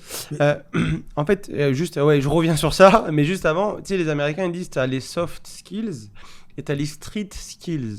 Ah, je ne sais pas. Ouais, et bah les street skills, en fait, c'est ce que tu apprends entre guillemets dans la rue. C'est l'éducation de la banlieue, comme tu disais, mais ouais. pas que. Entrepreneurial. Comment ça se fait, les anciens, ils bac -6, mais ils ont 7 restos. Ouais, totalement. Comment ça se fait? Incroyable. Tu vois ce qu'ils l'ont pas Street appris à skills. l'école. Les street skills. Et ça c'est les Américains qui disaient ça. Après, auprès d'un banquier américain, il m'avait dit, nous on dit que tu as tes soft et tu as tes street. Tes street, c'est ce que tu auras par le biais de tes interactions dehors, par le biais de tes bagarres, dans ton sport. Même le Mais que social, t'as comme pas dans appris. la manière dont on parle, tu vois. Exactement. On est moins Non, mais des fois, tu as bien. timide. On a toujours cette image de Léon Reims qui arrive. Il va te raconter, mais des fois il va te choquer. Ouais. Il va te dire un truc de. Mais en plus, tu sais, ces gens-là, ça c'est un vrai truc. Les anciens du quartier ou quoi, quand ils te parlent, t'écoutes. Il va te faire Ils ont des gamberger. histoires, tu dis, mais comment il a fait lui? Et il te Ils ont dit, l'expérience. et tu dis, mais en fait, toi, il te manquait que quoi? Il te manquait que l'investisseur. Exactement. Bah oui. J'avais cette idée, j'ai pas réussi à, j'ai pas fait ci. Il aurait eu les sous à ce moment-là, Ouais. ou tu vois. Une autre personne. Voilà. Mais en fait, c'est un vrai cheminement. C'est un Parce vrai- que nous, on a appris D'accord avec avec eux. Totalement. T'as vu, nos parents aussi, nos papas, je pense qu'on est les mêmes papas. Papa, il parle pas beaucoup. Tu vois, ou quand il parle, il te dit quelque chose, c'est du concret. Ouais, mais c'est des gens qui ont pris des sacs à dos à un moment donné, Oui. qui ont Ouais. quitté Ils leur ont pays, quitté leur pays, et ils sont arrivés en France. Qu'est-ce qu'on fait? Ouais, c'est ça. Et là, street skills. Street parce skills. que pas Bah oui, d'école. bien sûr. Et là, bah ok, on va faire comme on avait l'habitude de se débrouiller. Moi, je posais des pièges pour attraper des oiseaux au bled. Bah ici, il faut que je passe un piège pour attraper de l'argent. Tu vois, il faut que je trouve un truc, tu vois. Ah oui. Et là, tu ouvres un resto, là, t'es chauffeur, là, t'es ci, là, t'es... Et petit à petit, c'est comme ça, en fait, que tu... Il y a pas, tout ça, ça a été un cheminement dans ce qu'on nous on fait aujourd'hui. Et même si aujourd'hui, tu vois, quand tu nous as parlé de GT West Africa, et je t'ai écouté, j'ai appris aussi des choses. Je t'écoutais attentivement. D'habitude, je coupe et j'interviens, tu vois, pour... Parce qu'en fait, tu te rends peut-être pas compte, mais t'as peut-être battu un truc de fou. Tu vois? Ah, moi, pour moi, c'est Oui, c'est un truc de fou, mais je vais pas lui modèle dire, mais- révolutionnaire. Et en fait, quand tu vas te réécouter, tu vas te dire, ou quand les gens qui te connaissent pas, ou ton père, ou ta maman, ou tes cousins, ils vont écouter, ils vont se dire, mais c'est là que tu vas dire, ah ouais, c'est une fierté de ce que j'ai fait. Et la dernière fois, on parlait des trucs avec Ibrahima, et Ibrahima, toujours, on s'appelle des fois, mais genre, on s'appelle 3 minutes, mais rapide, tu vois. Pour moi, j'aime pas trop parler au téléphone, je préfère les audios, tu vois. Il m'appelle, il me dit, tu te rappelles? Toujours comme ça, c'est comme ça. Il n'y a pas de ça n'aime rien. La Clio. Ouais, toujours. Il me dit, tu te rappelles? Je connais celle-là. J'ai dit, frérot, je me rappelle. Il m'a dit, c'est tout. Ouais, on se fait des petits rappels. Où il me dit, attends, il me dit quoi la dernière fois? On se rappelle, il me dit, t'es prêt? Il met de quoi? Il me dit, t'es prêt? Je dis, ouais, je suis prêt. C'est tout. Mais parce que lui, c'est un fou, ce mec. Ouais, je confirme. Dédicace à IB. Il est fou. Il me dit, la dernière fois, il me dit, attends, il me dit quoi? On doit aller chercher 2,5 millions d'euros. Moi, je fais ça. Parce que je suis dans mes soucis de tous les jours, avec l'équipe de tous les jours, avec le le truc qui va pas avec la fiche de paye. 2,5 millions. Je dis, comment encore? Qu'est-ce qu'on va faire? Il me dit, t'es prêt? En vrai, non, tu vois. Ouais, je suis prêt. Ouais, je suis prêt. Ouais, vas-y, on sait où on doit aller. On doit faire... Parce que je suis le sous-board de Ibrahima. Tu vois. Même si on est associé, en fait, je suis son sous-board. T'as chargé d'OP un peu quand même. Tu vois, c'est ça, et là, ouais. il me dit, on va chercher ça. On va faire un magazine, on va faire ci, on va faire ça. Et puis moi, derrière, le sous-board qui va suivre aussi, etc. etc. Super, ouais. Mais en vrai, ça, et ben en fait, c'est que quand tu te poses un peu, et même là, quand je le dis, je me rends compte que en fait, c'est un truc de fou. Ce qu'on essaie de faire, que ce soit toi, même Samy, dans ce qu'il fait, il parle avec des gens aujourd'hui, c'est des. Tu parlais du banquier suisse. Bon, je sais pas si on peut en parler, mais voilà, on parle de gens sérieux. Ouais, tu peux. Tu vois? Est-ce que cette personne-là, t'aurais pu t'asseoir à sa table il y a Non, jamais. 5 ans? Et du coup, on reprend ce que tu disais tout à l'heure. Je t'ai dit quand Samy il est arrivé. En fait, moi, j'ai un petit chemin entrepreneurial. J'ai toujours tenté de faire des choses, des sociétés qui ont très bien marché, que j'ai arrêté parce que je continuer mes études. Mais moi, ma consécration ultime, c'était toujours de faire un cabinet d'expertise comptable. J'ai voulu être expert comptable depuis que je suis en seconde, tu vois. Et donc, en fait, le fait d'être expert comptable, d'arriver à Dubaï à ce moment-là et de lancer, en fait, c'était là où l'engrenage, même l'hypercroissance d'un cabinet ici, je pense que je n'aurais pas réalisé les chiffres que je réalise ici en France, en toute transparence. Tu vois. Et d'ailleurs, j'ai une question pour vous deux qui va arriver. Mais quand j'arrive ici, effectivement, là, on met pas un pied, parce que j'avais déjà mis un pied dans l'entrepreneuriat, mais les 2 pieds, on saute et là, il faut y aller.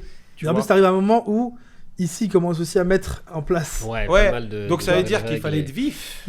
Être vif. Première chose que je fais, c'est que j'imprime les textes de loi, je les surligne, décompose une question, hop, voilà, il y a écrit ça. Voilà. Me dis pas c'est de ma faute. Tu vois ce que je veux dire? Parce que ils ont c'est ma faute facile. Tu vois, elle est simple celle-là. Donc t'essaies un maximum de faire les choses.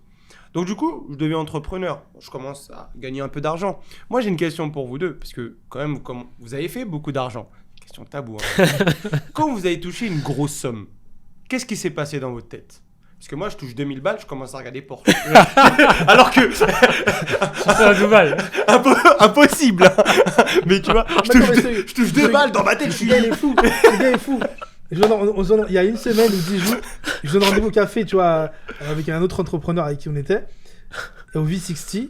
Et je suis avec Nabil et Antoine, dédicace à eux. Et on sort et tout. Et j'entends... Le mec il arrive en décapotable, je sais quoi la voiture, Mustang. C'est un cadeau, c'est un cadeau. Mais c'était un délire, mais juste ça, je me suis dit, mais ce mec, ça y est, il a du contrat. Il a le contrat de vrai. Vous, qu'est-ce qui s'est passé? Parce qu'on parle de sommes quand même qui sont assez considérables. On est tous arrivés, on n'a pas touché des sommes astronomiques quand on est des jeunes.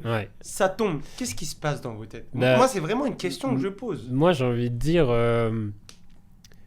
C'est toujours une question de vision. Qu'est-ce que tu as en tête? Aussi longtemps que je me souvienne, moi j'ai fait une école de commerce, j'ai été acheteur, je me disais, j'ai géré des budgets à 100 millions, 200 millions, donc 30 c'était l'argent, je connais un peu dans mes différentes expériences. Et aussi longtemps que je me souvienne, j'ai toujours voulu faire quelque chose en Afrique, développer un projet en Afrique. Quand je suis arrivé ici il y a 7 ans, je travaillais pour Suez à l'époque, dans l'eau et les déchets en tant qu'acheteur projet. Ensuite j'ai rejoint une boîte américaine. J'étais plutôt bien payé pour être totalement transparent, j'ai envie de dire, mais quand j'ai basculé du côté entrepreneuriat 100% que j'ai lancé en parallèle, bon toi tu connais un peu l'histoire, honnêtement je ressens pas forcément grande différence de recevoir des grosses sommes aujourd'hui, tu vois, dans le sens où pour moi, on en parlait tout à l'heure, moi, ce qui me drive, c'est vraiment la création d'emplois, même au-delà des invests stratégiques, c'est créer de l'emploi. Parce que quand tu arrives à Dubaï, quand même, si tu veux, tu tombes vite dans un confort. GTOS Africa était créé à partir de Dubaï. Je suis arrivé la première année, tu vois, c'est trop facile. Enfin, tu es dans un confort, tu tombes dans ça. Est-ce que tu as eu l'idée de GTOS Africa à Dubaï? Alors, l'idée de GTOS Africa, je disais tout à l'heure, moi quand j'étais en école de commerce, tu vois, on fait souvent des projets Startup Nation, etc., la France, etc. Aussi longtemps que je me souvienne, dans ma tête, je vais faire un business en Afrique. Quoi qu'il arrive. Je sais pas quoi encore, Dubaï, comment. C'est la concrétisation. Et Dubaï, vraiment, c'est la concrétisation, parce que quand je suis arrivé, je bossais pour Suez, je suis très bien payé, alhamdoulilah. Horaire de fou, par contre, non? Franchement, même pas. Ah ouais. Après, moi, je suis très organisé. Je suis très. C'est une machine, le garçon, sur ta droite. Je suis très, très organisé dans ce que je fais et qui fait que je gère plutôt bien. Et quand tu es acheteur, tu es un peu plus flexible en vérité. Mais je gagnais bien ma vie, alhamdoulilah. Mais je me suis dit un truc, tu peux pas tomber dans ce confort. Tu vas être trop mou dans 2-3 ans, tu vois. Et du coup, automatiquement, j'étais West Africa.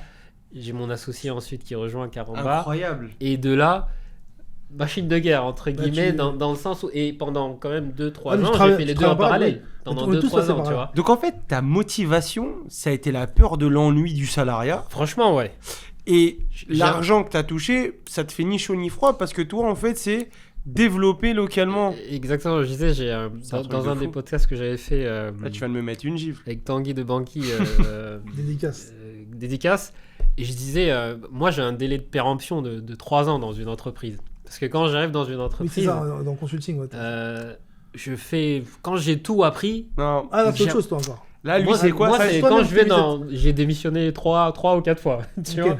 Parce que quand j'arrive à la fin d'un cycle, Ouais.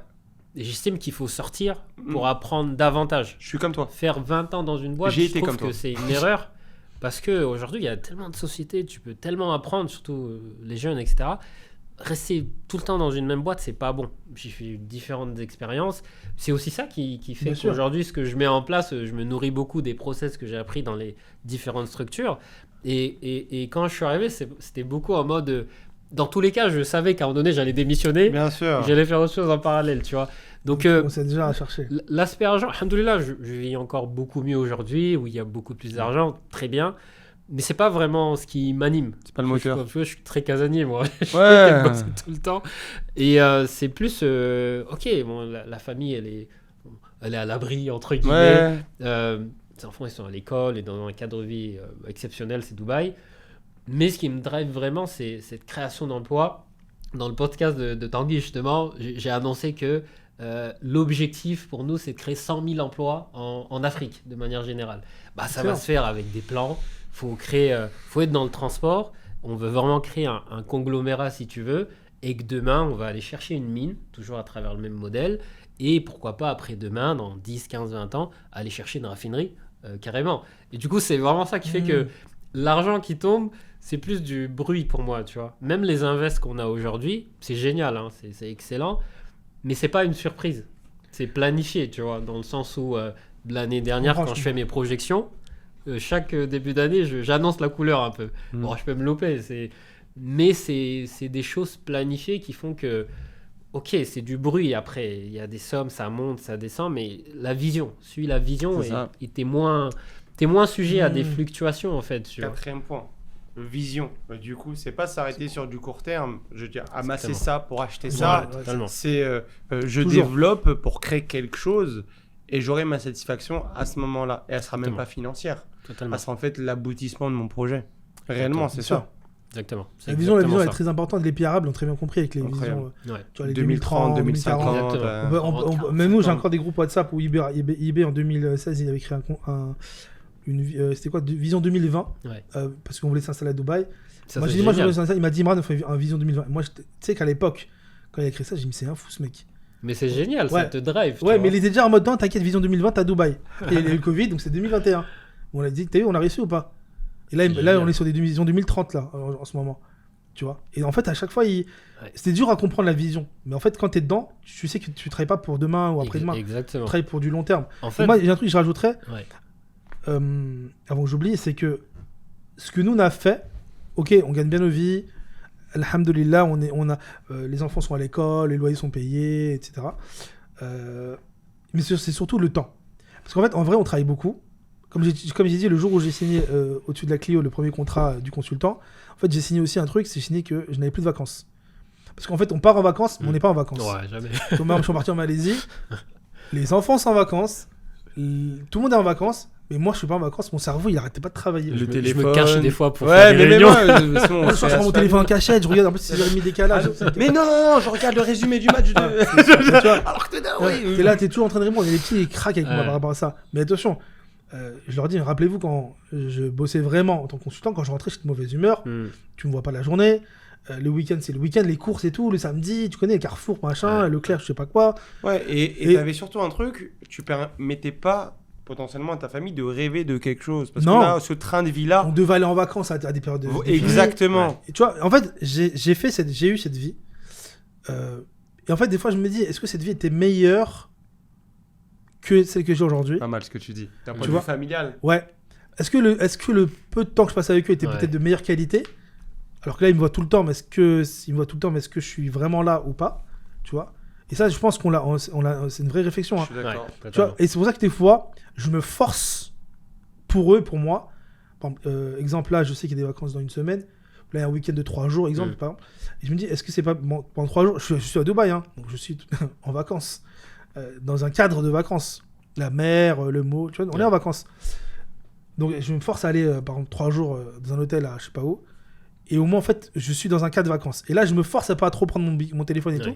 Même si, tu vois, je suis obligé en réalité. Parce démange, que, non, on n'a pas le choix, en fait. C'est dur. Et tu vois, il faut accepter que t'as pas le choix. Pourtant, c'est fou parce que là, vous deux, on parlait de déléguer. Et donc, vous inquiétez pas, la machine va pas s'arrêter. Mais quand on part en vacances, on est tous obligés de prendre son téléphone à un moment donné. En vérité, c'est... moi, je vais... Comment dire? Je sais pas si je vais casser un peu le truc, mais pour moi, tu te nourris de ça. Et quand tu dis que tu vas être entrepreneur, tu peux déléguer autant que tu veux. Ton téléphone, il sonnera quand même tous les jours, c'est normal. Ne serait-ce que ton board ou tes managers, c'est tout à fait normal.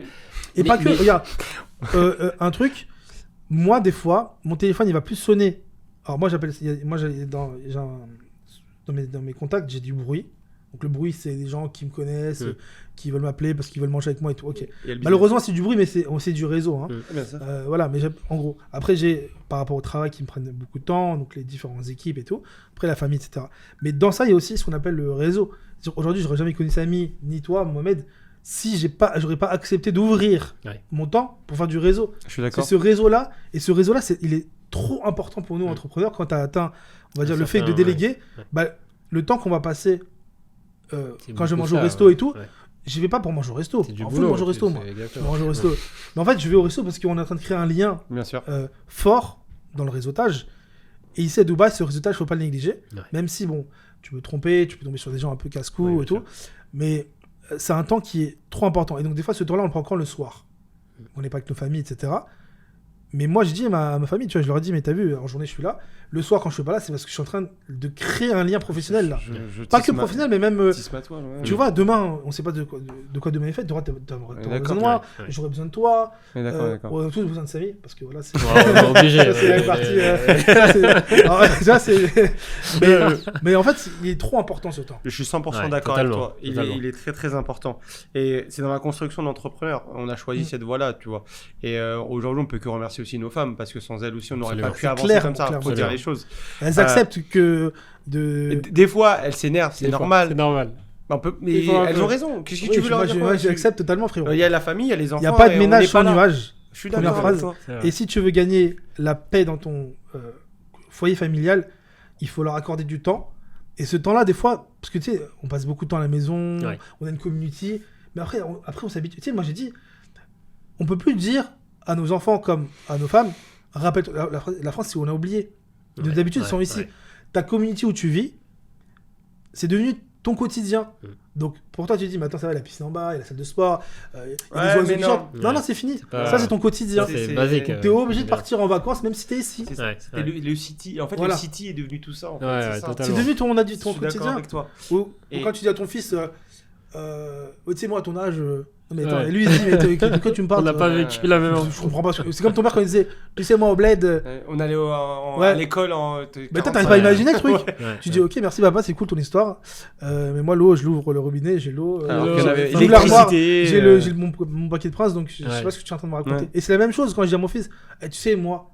Et quand je disais, je fais, oh purée, je suis en train de faire une boulette. Parce que lui, il a aucune idée de ce que... Oui, d'accord, papa, c'est cool, merci. Mais lui, son enfant lui dira la même chose, etc. Moi, là-dessus, parce que quand même, Dubaï, il faut se dire, c'est un peu le monde fait pour les enfants sur mesure, tu vois. Ils sont un peu dans un cocon. Surprotégés. Et ils sont surprotégés. Moi, j'ai mon fils, il a 9 ans. Et ce que je fais, tu vois, parce que malgré qu'on soit entrepreneur, on a une responsabilité quand même aussi. Une claque guinéenne à l'enfant. Et moi, ce que je fais, chaque été, je ramène mon fils avec moi pendant 2-3 semaines en Guinée. C'est un peu stagiaire, il se balade peu dans les bureaux. C'est aussi la flexibilité qu'on a en tant qu'entrepreneur. C'est clair. On fait un peu, entre guillemets, ce qu'on veut dans notre boîte. Et mon fils, pour se dire, il a grandi à Dubaï. Ça fait quand même... il a connu que ça, limite. Si tu restes trop enfermé là-dessus en tant qu'enfant... Nous, on a grandi dans des quartiers, etc. On sait, tu vois, c'est plus facile pour nous. Mais eux, quand ils grandissent dans ce mindset-là, ça peut être très compliqué d'avoir les pieds sur terre. Du coup, la recette, c'est allez, viens, on va en Guinée, on va au village. J'ai fait la même chose que toi, j'ai ramené au douche bled, froide. En Inde. Mais vous, c'est des garçons. Pas mieux, en vérité, deux petites filles, tu veux que j'ai ramené en Kabylie. Fais-moi piment, tomate, je veux pas. Tu vois ce que je veux dire ou pas? C'est compliqué. Et il y a un truc aussi, marrant, je sais pas si ça vous arrive vous, mais moi, je n'ai jamais autant de business ou de network que quand je suis en vacances, comme par hasard. Le téléphone, il sonne, toum, toum, toum. Tout le temps. Bonjour, vous êtes expert comptable sur 2 balles. Bonjour, vous êtes expert comptable. Ouais. Et boum, boum, boum, Ouais, tout le temps. boum. Même les mails, gros contrats, les trucs. Mais pourquoi comme par hasard Et le pire aussi, ceux qui veulent un rendez-vous avec toi, genre dans la semaine, mais comme par hasard, la semaine où t'es pas là, mais ils te la posent à chaque fois la semaine où t'es pas là. Et donc il dit, mais en fait, toi, t'es toujours en vacances. Ouais, Alors dingue. que tu perds 2 fois dans l'année. C'est vrai, Tu travailles quand, toi? Tu travailles Ou jamais. même des fois, moi, il y a un truc qui m'arrive aussi, c'est. Par exemple, des fois, je vais enchaîner 4-5 jours où j'ai quasi jamais à la maison. J'enchaîne. Après, je dis à ma femme, t'inquiète, là, les 5 prochains jours, j'ai prévu, je suis en mode tranquille. En fait, non. Et j'ai envie d'être tranquille, et là, ping, et là, j'ai trop honte. Tu vois, je fais, oh punaise. La Après, phrase. C'est pas facile. La phrase qu'il faut jamais sortir. Ça, c'est bon, j'ai tout fini. Ouais, non, c'est faux. C'est vrai. Ça s'arrête Mais jamais. demande au cabinet, quand j'arrive, je suis tout content. Et tu sais, qu'est-ce qu'il y a ? Bah, c'est bon, j'ai répondu à mes mails. Et c'est là où. Tu reçois de bah partout, ça arrive, ça. Ah bah non. Ouais, Rien de tout ça. Je pense que de manière générale, bon, qu'on soit salarié ou entrepreneur, j'ai souvent une phrase, c'est que on peut travailler 24 heures sur 24, 7 jours sur 7. Le lendemain, tu vas au boulot, tu auras toujours la même masse de travail. C'est pas fait pour s'arrêter, tu vois. C'est vrai. plus, nous, à notre niveau, quelle limite tu t'imposes, tu vois. C'est pas clair. mal. Et c'est un important. rythme à avoir et c'est important. Même d'avoir. religieusement, en fait, on a déjà notre, comment on appelle ça, notre, j'ai pas le mot en français, timetable, notre manière de faire. Mhm. Religieusement, on sait 33% pour la famille, 33% pour le travail, 33% pour ton dîne, pareil quand tu manges, pareil pour tout. Donc notre manière de faire, elle est déjà écrite. Ça, non. Mais ben c'est ça notre effort. Notre effort à nous. Ouais. Ben, c'est d'accepter ça. Je suis De d'accord. dire que bah, ces 33% là, S'organiser. on va s'organiser. C'est bon, Ouais. j'ai fait ces 33%. On peut se dire la semaine, tu vois. Parce que par jour, c'est compliqué de dire que 33%, tu vois. Ah, c'est 8, 16, 24, c'est 8 heures Ouais. en fait, c'est 8 heures de travail. tu vois, non, mais en fait, Ouais. Ouais, il mais- faut accorder son temps à tout le monde. Et malgré le fait qu'on soit entrepreneur, on est tous très occupés, ok, on sait très bien. Mais il faut prendre du recul sur ce qu'on fait, tu vois. Oui, ton enfant, ta femme, ils ont un droit sur toi. Tu peux pas Bien te sûr. cacher sous le masque de « je suis entrepreneur, du coup ». Non, ça Mhm. marche pas Moi, au comme ça. début, c'était ça, beaucoup, Ah, hein, moi en non. France. Hein. Mm. Après, c'est la hiérarchisation de tes priorités. Tu Oui. mets quoi Ouais. en haut? Mm. Ah, c'est Exactement. toi, après c'est toi qui décides, hein, tu vois. Effectivement, ouais, il y a des sacrifices. Mais aujourd'hui, c'est bon, t'as pas répondu à un client au profit de je vais passer du temps de qualité avec mes enfants. Mm. C'est quoi? Après, c'est un débat parallèle. C'est quoi la richesse? Tu vois ce que je veux dire ou Bien pas? sûr, Est-ce que c'est des 100 Exactement. qui tombent dans mon compte en banque ou Mais je pense qu'à un moment donné, putain, nous, on sait tous que la richesse, c'est pas l'argent. En on réalité. le comprend très Et on vite. sait tout de suite, c'est le pouvoir, c'est Ouais. la liberté du temps que tu vas avoir. Exactement. Et nous, en tant qu'entrepreneur, moi, c'est toujours dit. C'est le temps. Ouais, moi, je suis entrepreneur et pourquoi je pousse à ce que les gens entreprennent, c'est pour gagner de la liberté sur ce qu'on fait. Parce que quand tu es en CDI, comme tu disais, on parlait tout à l'heure, le CDI, la voiture, Ah, le c'est crédit délit, tu dois immobilier. être à le Tu matin. sais, le crédit C'est- immobilier, moi, j'ai c'est- dit, c'est un piège. Je parle même pas de religion, là. Mm. On parle juste de logique. C'est un piège, en fait, parce que t'es entraîné sur du 25 ans ou t'es pendant 25 C'est ça. ans, t'es bloqué. T'es bloqué Ouais, dans t'es le pris à la truc, gorge. ouais. Tu Ouais. veux aller en vacances, dès que t'as un problème, tu sais, t'es bloqué pour de vrai. Tu vois, Totalement. donc, Je suis d'accord, je suis 100% d'accord avec toi. donc la C'est- liberté, c'est ça qui fait que. Effectivement, en fait, la maîtrise de son temps, en fait, on doit devenir entrepreneur pour une chose, c'est la maîtrise de son temps. Puisqu'on a tous été salariés à un moment Mm. donné, tu arrives à 9h, à un Exactement. moment à midi, Ouais. tu vas manger avec un pote à toi à midi 14h, tu as quelqu'un qui monte la montre comme ça. Mais t'étais où? T'étais Ah, où moi, j'ai déjà eu. Hein. Moi, j'ai... Quand tu pars trop tôt. Bah oui, quand tu pars trop tôt. Et en plus, ça dépend du C'est très travail. français en plus. Quand on travaille dans les gros Ouais, cabinets, ouais. on bougeait à 22h, ça dit que tu prends ton après-midi. Ah, c'est mais terrible. après-midi de quoi? En plus, C'est terrible. après, tu vois, le problème, c'est qu'après, il y a la banlieue qui ressort. Mais tu me parles de quoi là? Parce que t'as envie de. Après, tu vois, après il faut en fait, ce monde-là, il tourne comme ça, en fait. Ouais. Il y a des... Ouais, En fait, il faut accepter qu'il y en a qui aiment ça. Il y en a qui aiment ce côté. Comment dire, Travailler. travail réglementé. Cravacher, ouais, je vois ce que CDI. tu veux dire. Il y en a- il faut Oui, oui, accepter. il faut, même, il en faut. Mais en fait, le monde est Bah, comme il ça. en faut, C'est sinon nécessaire. t'as pas de salarié. C'est nécessaire. C'est un peu ce truc-là. Et c'est pour ça que moi, je mets jamais forcément en opposition le salariat ou l'entrepreneuriat. J'ai été salarié, franchement, j'ai aimé être C'est salarié. complémentaire. C'est complémentaire. J'ai beaucoup appris. Sans ça, Mais peut-être qu'il y a pareil. des choses que je ferais pas aujourd'hui. C'est juste qu'à un moment donné, qu'est-ce que tu veux faire? Comment tu veux le faire? Et moi, pour moi, la voie, c'était l'entrepreneuriat. Ce que je fais aujourd'hui, j'aurais jamais pu le faire en tant que salarié, forcément. Donc, c'est plus peut-être des périodes. Il faut accepter. Je pense, hein, pour moi, être salarié, c'est un peu l'école dans le sens où t'apprends énormément de choses. dans les boîtes, tu apprends comment ça fonctionne. Je suis comment d'accord ça avec tourne. toi. Et ça improvise pas forcément. Ouais. Tu vois, on parlait tout à l'heure, même ceux qui, autodidactes, qui créent à un moment donné une boîte, à un moment donné, ils doivent s'entourer de gens qui savent manager, parce que sinon ça marche pas. Bien C'est sûr. vital. Si tu Tu veux peux avoir que qui ça t'entrepreneur dans Je ton suis 100% d'accord avec T'es toi. obligé, Et tu tu sais vois. pas tout faire. Exactement. Tu T'as sais une pas tout zone de faire, génie, donc, t'es bon dans ça, t'es bon commercialement. Ok, très bien. totalement. Mais du coup, l'IT, t'es fort aussi. Marketing, t'es fort C'est aussi. ça, c'est ça. Mouton RH, t'es à 1000 pattes. Mais C'est ça, moi, j'ai fait des recrutements catastrophiques à un moment donné parce que j'étais en mode, ouais, si j'ai le bon feeling, c'est bon. Mais non, c'est pas comme ça, Samy.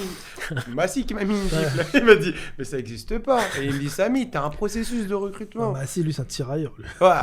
Et franchement, il y a un Regardez processus. le podcast qu'on a fait avec lui, vous allez voir que lui, il est chaud. Hein. Ah, sur le processus. Moi, encore, je suis de encore recrutement, sympa. Il est vraiment, il est le process. bon. Mais il a Mais raison. plein de choses, même stratégiquement. Mm. Tu vas voir, des fois, des gens, ils vont te souffler des trucs à l'oreille, tu vas dire, oh, j'aurais jamais pensé. Ouais. Ils sont trop forts, ils sont bons dans chacun sa zone de génie. Comme tu as dit, qu'il soit salarié, qu'il soit patron, qu'il soit associé, qu'il soit je ne sais quoi, chacun sa zone de génie, on est tous complémentaires. Totalement. Juste toi, focus-toi sur ce que tu sais faire Absolument. et délègue le reste. Et même, une anecdote de ouf. Bon, nous, maintenant, on a pas mal de salariés, comme je disais, t'en as autant que toi. Et un jour, c'était pas moi, c'était Ibrahima. Ibrahima, ouais, c'est Ibrahima, je crois. Moi, ça m'est arrivé, mais c'est Ibrahima. Bref, Ibrahima, il va au bureau. On a 3 bureaux en France, Poissy, Nanterre, Saint-Germain. Il va au bureau de Poissy. Et donc, il toque. Donc, le bureau, c'est le bureau de la DAF, tu vois. Quelqu'un lui ouvre. Oui, c'est pourquoi j'ai rendez-vous avec Ali. Ali, donc, on est 3 associés, hein, sur la boîte, 4 même. Ibrahima, Ali ou moi. Et il regarde Ibrahima, il dit ok, bon, allez vous asseoir. Donc, Ibrahima, il va s'asseoir dans le salon, tu vois. Et il attend et il m'écrit un message, il me dit dinguerie, je viens d'arriver au bureau, personne m'a reconnu. Je dis arrête, On je fait dis, pas attendre. toi. Il m'a dit on me fait attendre. Et il me dit mais j'accepte. Hein. Arrête, donc il attend et tout. Et là il y a Ali qui passe. Donc Ali par contre il a big bureau, lui c'est Mobutu, il a fait un big bureau et tout. Et là il dit Ibrahima tu fais quoi? Donc c'est petit frère Ibrahima aussi. En hein. plus, Voilà. Il dit tu fais quoi frérot? Bah non moi j'ai pris rendez-vous avec le boss, j'attends. Il m'a dit mais prends ton ici, mais viens dans le bureau. Non on m'a dit d'attendre ici moi. Il dit mais qui Je veux t'a pas dit d'attendre ici? déranger. Ouais, il m'a dérangé moi, on m'a dit d'attendre ici, j'attends ici. J'attends que tu viennes m'accueillir. Bah viens dans le bureau. Il dit qui t'a. Donc il appelle les filles de la RH, donc elles viennent. Vous le connaissez pas? Non, il avait rendez-vous avec toi. Bah, c'est Ibrahima. Énorme. Arrive, oh Ibrahima, non, excuse-moi, franchement, je savais pas et tout. Et moi, je me dis, c'est logique, on avait pas la photo d'Ibrahima accrochée en mode. Vrai, real Mobutu. Grosse photo, j'ai dit, ah, Ibrahima, ouais, ok. Donc en fait, c'est même ça dans.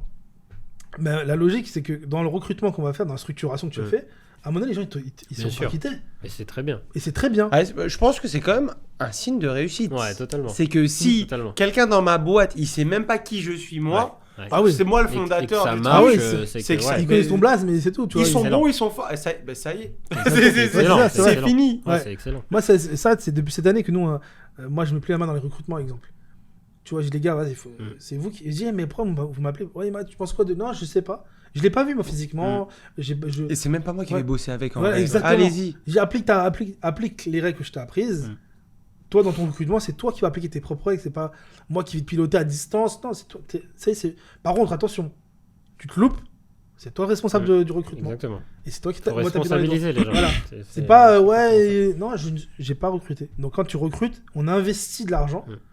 Parce qu'on part sur un recrutement, alternance ou pas alternance, ou CDI ou peu importe, tu vois. Surtout en France. Parce que quand tu prends une alternance, c'est difficile de sortir avec les prix d'hommes et tout. On fait un recrutement de qualité, mais quand tu fais un recrutement et que tu le loupes, cool pour l'entreprise, cool pour l'équipe, parce que du coup, tu trimbales quelqu'un qui veut pas travailler, où il y a des soucis, donc ça crée une mauvaise ambiance. C'est un recrutement raté, c'est une dinguerie dans le circuit, tu vois. Et il rajoute, c'est ce qu'on appelle les coûts cachés. C'est-à-dire que le mec qu'on a installé, au final qu'on n'installe pas, le temps qu'on a perdu, les dossiers qu'on lui a affectés. En Le fait, temps de formation. c'est des coûts cachés, ça qu'on peut pas quantifier, mais qui, in fine, a eu un gros coup sur la boîte. Ouais, Ça, exactement. souvent, on s'arrête souvent à l'aspect, comme tu disais, cotisation sociale et salaire, mais autour Il y a eu de le tout temps, ça, il y a eu tout le temps si qu'il y a on derrière. calibre, toi t'as mis 1 heure, moi j'ai mis 1 heure, lui il a mis 1 heure, Ouais. le client il a perdu du temps, il a fait perdre de la trust parce que le client il dit j'ai eu lui, mais après, le lendemain j'ai une autre personne. Ouais.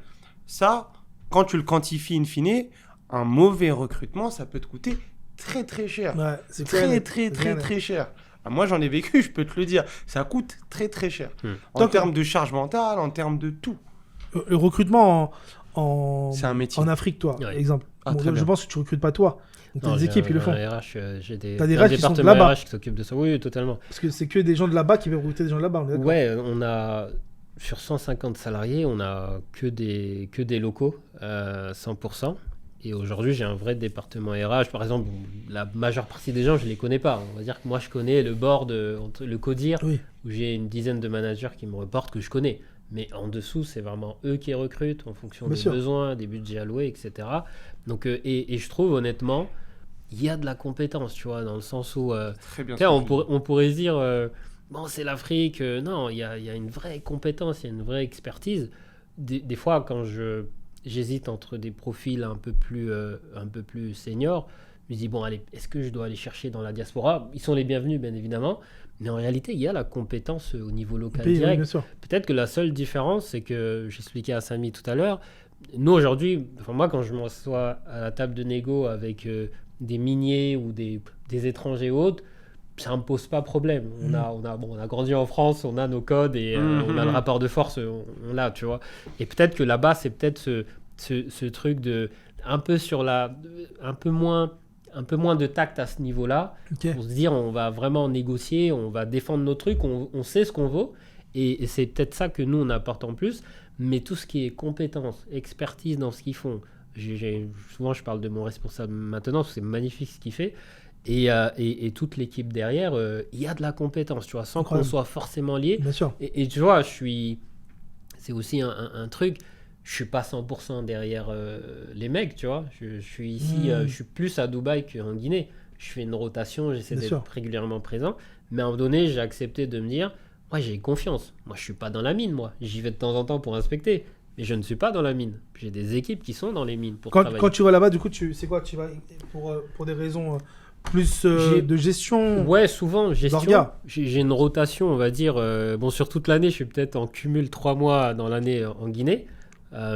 J'y vais peut-être tous les 2 mois pendant 2-3 semaines, ça dépend des besoins, mais j'y vais surtout pour staffer mes équipes de management à Conakry, et ensuite de temps en temps je fais un tour dans les sites, voir les clients, voir le personnel pour motiver.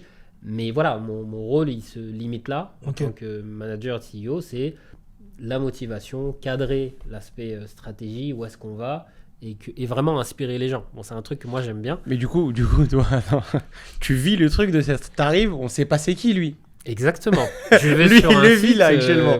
Là, il est dans la réussite. Mais tant mieux, c'est 150 génial. personnes. 150 personnes, tu peux pas connaître. Et après, tout le en monde. fait, tu sais, moi, je le vois, tu sais, je vois bien Mohamed, enfin, des colocs et tout, tu sais, un coloc GT West avec tous les salariés. On arrive avec un casque jaune. Bayo. Tu sais, on arrive sur scène et tout. Nouvel employé. Il arrive avec son casque jaune et tout. Mais motivateur, c'est génial, tu vois. Tu sais, chaque ça, l'anecdote me revient. En fait, ils nous avaient... Alors attends, avec ça, il y avait... On était combien chaque banque? On était à peu près 150, je crois. Ouais. On n'était pas beaucoup chaque banque. Hein. Je ne sais plus, bref. Et du coup, ils font le DG d'AXA, non, le PDG d'AXA, pardon, il fait un colloque, tu vois, donc il donne rendez-vous un matin, donc on est tous habillés bien et tout ça, big en fille, etc. Et donc il appelle les nouveaux employés, donc moi, etc. Tu vois, nous on est d'arriver. Quand il rentre, forcément il ne connaît pas, on parle du PDG d'AXA, tu vois. Il monte et il t'appelle Imran Hanif, donc tu descends. T'as un big respect de fou malade en le voyant, tu sais, pour toi c'est quelqu'un de fou. Bah, c'est ça qu'il va faire bientôt. Mais c'est vrai, frérot. Mais c'est bien. Mais t'as vu ce qu'il dit ou pas? Et parce que là, quand tu passes d'entrepreneur à patron d'industrie, mais c'est ça que ça veut dire.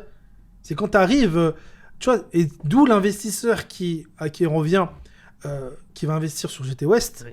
Et ben, quand Mohamed il va faire un meet avec eux, bah, voilà, là, je suis en train de donner une référence pour que les gens comparent.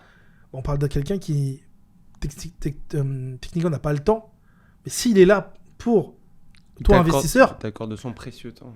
C'est qu'en vrai, ton argent, il est bien. Quoi. Ouais. Tu sais à qui le confier, tu sais. Et même, regarde, truc que j'apprécie de fou, parce que ça, je savais pas du tout. Parce que moi, je croyais que quand t'allais en Guinée, c'était pour mettre des coups de pression, mais tout l'inverse.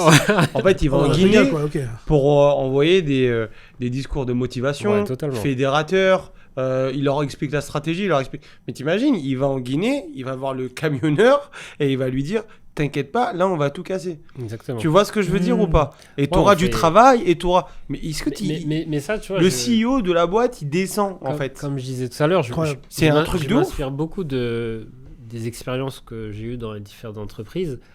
Où tu vois, par exemple, chaque mois ou chaque trimestre, il y avait le COMEX organisé et parlait un peu des chiffres de la boîte, la vision, etc. Et je trouve que moi, j'aimais bien ça parce qu'on comprenait un peu où est-ce qu'on allait. Et ben, du coup, j'essaie un peu de faire la même chose. Chaque trimestre, des discours trop motivationnels. Chaque fin d'année, je mets la stratégie pour l'année suivante et je leur dis c'est ça qu'on va aller chercher. Et du coup, ça veut dire que les gens sont déjà prévenus. Parce qu'en fait, les gens, quand ils sont juste exécutants et qu'ils ne savent pas où est-ce qu'ils vont, il manque un truc, la motivation. Qu'est-ce qu'on va chercher? Toi, tu connais, mais eux, peut-être, ne le savent pas. Et du coup, d'être dans cette transparence, même sur les chiffres, tu vois, on communique, on veut aller chercher tant de chiffres d'affaires, on doit aller, je ne sais pas moi, tant de taux d'activité, c'est ce qu'on veut. Et c'est clair pour tout le monde. Ouais, je suis d'accord. C'est clair pour tout le monde. Après, tu as quand même un gros avantage auprès de GT Westa, c'est qu'un salarié chez toi, il peut avoir ce phénomène d'adhésion Exactement. à la société, Ouais, on a un taux de plus rétention qui est c'est très trop élevé. important. Non, mais Ouais. surtout C'est lui, des vrais parce codes. qu'il a il a pas qu'une vocation à faire de l'argent. Oui, ils vont faire de l'argent, mais ils vont multiplier par 6 leur salaire. Exactement. Mais ils vont également participer à des projets associatifs, faut dire aussi les Exactement. choses. Ouais. Et ils font aussi développer économiquement un pays. C'est pas la même chose pour Et- toi et moi, Imran, tu vois ce que je veux dire? C'est Ils clair. viennent chez nous, oui, vous Non, venez, non, oui, c'est clair vous que venez les- sur un les- projet les- qu'on les- développe. sur un- Il y a un impact et aujourd'hui, je le dis, on paye toutes nos cotisations en Guinée, on a quelque chose en Guinée, c'est la CNSS. C'est C'est un peu l'équivalent de la sécurité sociale pour les salariés. Et nous, les gens, on les déclare tous. Il n'y a pas un chauffeur qui vient, parce que malheureusement, en fait, très souvent dans les mines, c'est très opaque, les mines. Les miniers, quand ils viennent, ils peuvent recruter des gens pour les payer au lance-pierre. Au jour même, etc. ouais. Exactement, au jour, journalier, c'est terrible parce que c'est très compliqué comme J'ai ça. vu un reportage là-dessus. Ils venaient le matin pour bosser la journée, ils prenaient un Exactement. billet. Tu crées même pas de stabilité. Tu crées comme pas de ça. stabilité. Nous, crées l'idée, une c'est de dépendance dire, et tout, c'est de on l'esclavage crée de et la tout. stabilité. Ouais. Et aussi, du coup, il y a un rapport de confiance qui se crée, tu vois. Parce que des gens que tu vas prendre à la journée, peut-être qu'ils vont, à un moment donné, ils vont tricher. Ils vont voler du carburant, Bah ou ouais. ils vont faire des choses compliquées. Il veut pas rester. Exactement, il veut pas rester, il n'a pas la motivation. Nous, on essaie de mettre les gens dans un cadre. On est en train de mettre un plan de formation, même pour les salariés. Je veux dire, on va aller un peu plus que ce qui se fait de manière standard. Ouais. On veut pousser le truc beaucoup plus loin. C'est ce que tu as appris de tes. Vraiment, et Bah, c'est pour bien ça que sûr. j'insiste beaucoup sur le salariat. C'est bien dans le sens où tu apprends, tu vois, on parle beaucoup de transfert de compétences. Nous, le fait est d'avoir été salarié, moi j'ai bossé dans beaucoup de grands groupes, j'ai compris un peu comment ça marchait, comment tu crées des standards, comment tu processes, comment tu motives les gens aussi. Je suis très procédurier, il y a les entretiens de mi-année, il y a des évaluations annuelles. Très très bien. On fait vraiment tout ça, tu vois. Moi, j'ai mon associé Abdallah qui se reconnaîtra, qui est comme toi. Parce que c'est un ancien chef de projet dans les grosses ESN. Il est très comme ça, tu vois. Bilan mi-saison. Ouais. Moi, j'avais par rapport au foot, tu vois. Ouais. Mais comme ça. Et en fait, nous, on l'a pas fait. Moi, j'avais un autre type de management. Et ensuite, je me suis dit, en fait, non, en fait, il y a pas deux. Il y a un type de management, c'est les connus. C'est ce que tu viens de dire, c'est ce qu'on a appris dans les entreprises, c'est ce qui marche. Donc, tu arrives avec ton type de management, on va dire à la Apple ou tu vois un peu Ouais. voilà. Mais en fait, même eux-mêmes, ils ont, en fait, ils montrent autre chose, mais En interne. en interne, c'est Ouais. ultra huilé. Les bilans, les trucs, les machins. Ouais. En fait, et même pour toi, c'est important parce que, comme tu dis, tu sais où tu vas. Exactement. C'est quoi la vision de la boîte? On a une vision de boîte. Café Crème, on Bien va où? sûr. C'est ça. Exactement. C'est quoi le soft power enfin, c'est quoi la punchline de Café Crème? Comment ça on nous représente? 100% C'est d'accord ça. avec toi. Exactement. Tu vois? Et en fait, ça, il faut l'inclure. Et comme je dis, c'est le branding de la compagnie. Et c'est comme à l'époque, moi, un truc qui me choquait, enfin, qui me choque plus maintenant, mais quand on était consultant, et ben sur le PC, donc dans un projet informatique, exemple, on bossait pour l'équipe, exemple, dans le plateau, il y avait je sais pas, 40 développeurs, 5 chefs de projet, 10 testeurs. Chacun venait d'une compagnie différente, mais on bossait pour le même client. Et bien sur les PC de chaque collaborateur ou le t-shirt, les mecs ils mettaient le nom de la boîte. Moi je suis Assystem, moi je suis Alten, moi je suis Zenity, tu vois, dédicacé Zenity d'ailleurs, etc. Parce qu'en fait ils étaient corpo. Bah moi je représente ma boîte, je suis fier de représenter ma boîte. J'étais chez l'équipe, mais j'étais pas salarié de l'équipe, j'étais salarié d'une ESN. Nous dans le domaine ça marche comme ça, tu le sais plus ou moins. Ouais. Donc du coup, ils avaient réussi à mettre ça dans la tête des gens. Genre après les développeurs ils mangeaient ensemble. Les mêmes développeurs de Assystem, exemple, ils mangeaient ensemble. Les développeurs de Alten, ils mangeaient ensemble. Boulogne, ça, non ? Hein, Alten, ils sont en Boulogne, ouais. Et CG, etc. En fait, moi, quand je n'ai pas de ce système, je me dis, mais ils sont fous. Ça crée une culture, tu vois. Ouais, ils se disent, mais ils sont fous. Bah, en fait, ils sont ensemble. Poser une question très simple. Demain, tu rentres pas dans une voiture, tu sais pas où elle va. Pars du principe que la voiture, c'est une entreprise. Oui, bien sûr. Exactement. Si tu as sa vision, tu sais, elle va aller là. Ah, vas-y, avec plaisir, je rentre avec toi. Mais si tu sais pas où elle va, non mais moi j'ai pas envie de rentrer avec toi. Bien sûr. Et encore mieux si les personnes qui composent la voiture te plaisent et que tu peux avoir une bonne discussion. C'est comme ça qu'il faut prendre la chose. C'est clair. C'est vraiment comme ça qu'il faut prendre la chose. Parce que sinon, moi je le comprends parce que nous-mêmes on a été salariés. Moi dès que je voyais un cabinet, il commençait à... Ah, tu dis, non, mais je veux plus. La vision t'as pas de stabilité. Oui, bien sûr. En fait, en vrai, la stabilité, c'est laisser aussi beaucoup de choix, de développement à ton collaborateur. L'instabilité, ça lui fait peur. Totalement. Et l'instabilité, ça coûte cher aussi. On rajoute les coûts cachés, rajoute l'instabilité. Ouais, ça, c'est le côté finance. Non, l'instabilité en termes de turnover, en termes d'image, de trust. Ah, mais eux, non, ils sont instables. Et en plus, après, le problème, c'est que ce qu'on disait, nous, on veut créer une marque pour enlever l'image d'Imran, de Mohamed, de Samy. Au final, maintenant, elle va se rattacher. Ouais, c'est lui qui a fait chuter la boîte. Tu peux plus rien faire. C'est clair. Tu vois. Donc ça, c'est très, très important. La vision, comme vous l'avez répété, vision 150 000 salariés, toi, vision qui a fait crème sur le toit du monde, vision d'Halftime, etc. Il faut avoir une vision pour être sûr, sinon tu perds de partout. C'est clair. C'était à l'introduction, les gars. Franchement, c'est un des meilleurs épisodes, je crois, qu'on a fait. Pour le 10e... Non, franchement, c'est ultra. Tu le dis à même chaque moi, fois, non. Peut-être que c'est dans thématiques différentes. Là, c'est une thématique, je pense que ça plaira à beaucoup de monde. Parce que l'entrepreneuriat, il n'y a pas que des choses, on va dire, qui sont. Parce qu'en fait, aujourd'hui, même dans l'entrepreneuriat, j'aime bien faire encore des parallèles, mais c'est-à-dire qu'entrepreneur, le gars qui a un site e-commerce, c'est un entrepreneur. Je suis d'accord. Mais il n'a pas la même vie que toi, entrepreneur dans la compta, moi, dans l'entrepreneur dans la consultation. Bah, tu vois, là, il y a une activité, une autre activité. Voilà. On a trouvé quand même des similitudes. On a des points en commun fort. Parce qu'on recrute des gens, on fait tourner l'économie, que ce soit en France, en Afrique, à Dubaï. Toi, oui, à Dubaï à fond même, parce que t'es installé à Dubaï. Donc tu vois, on est dans des pays différents et on a les mêmes problématiques, on a les mêmes aussi points positifs et on avance de la même manière. Pourtant, on est sur 3 domaines totalement différents, tu vois. Donc aujourd'hui, c'est un épisode vraiment que je pense qui va plaire aux gens. Une question importante avant de clôturer.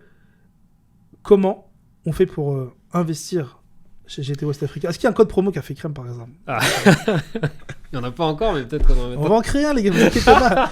Je négocie pour vous. Je suis corpo. Commence pas à le faire pour la compta. Ça va arriver. Parce que toi, aujourd'hui, Aujourd'hui, on n'a pas parlé de compta. T'étais venu parce que t'es mon co-host. Et t'es venu parce que t'as posé des bonnes questions. Et tu connais les chiffres.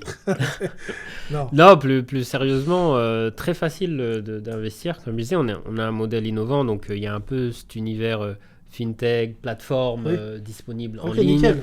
On a toute une équipe derrière. On a gtwestafrica.com qui permet aux investisseurs, aux clients de voir les engins qui sont en cours de financement. Ils peuvent voir toute la liste et le nombre de personnes qui ont investi. Parce qu'aujourd'hui, on a un ticket moyen d'investisseur à peu près 15 000 €. Je crois que ça a un peu augmenté même. Mais sachant qu'on a toujours eu ce slogan de démocratiser l'investissement minier ou de rendre accessible l'investissement en Afrique de manière très facile.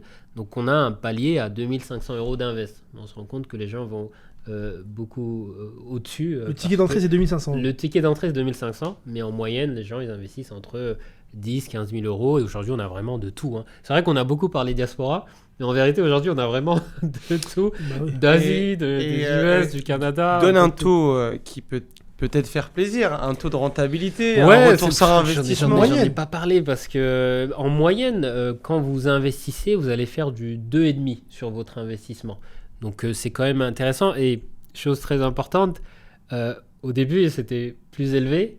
On a progressivement revu à la baisse. Pourquoi ? Parce que on est sur un marché où les mines, il y a des fluctuations. Ouais.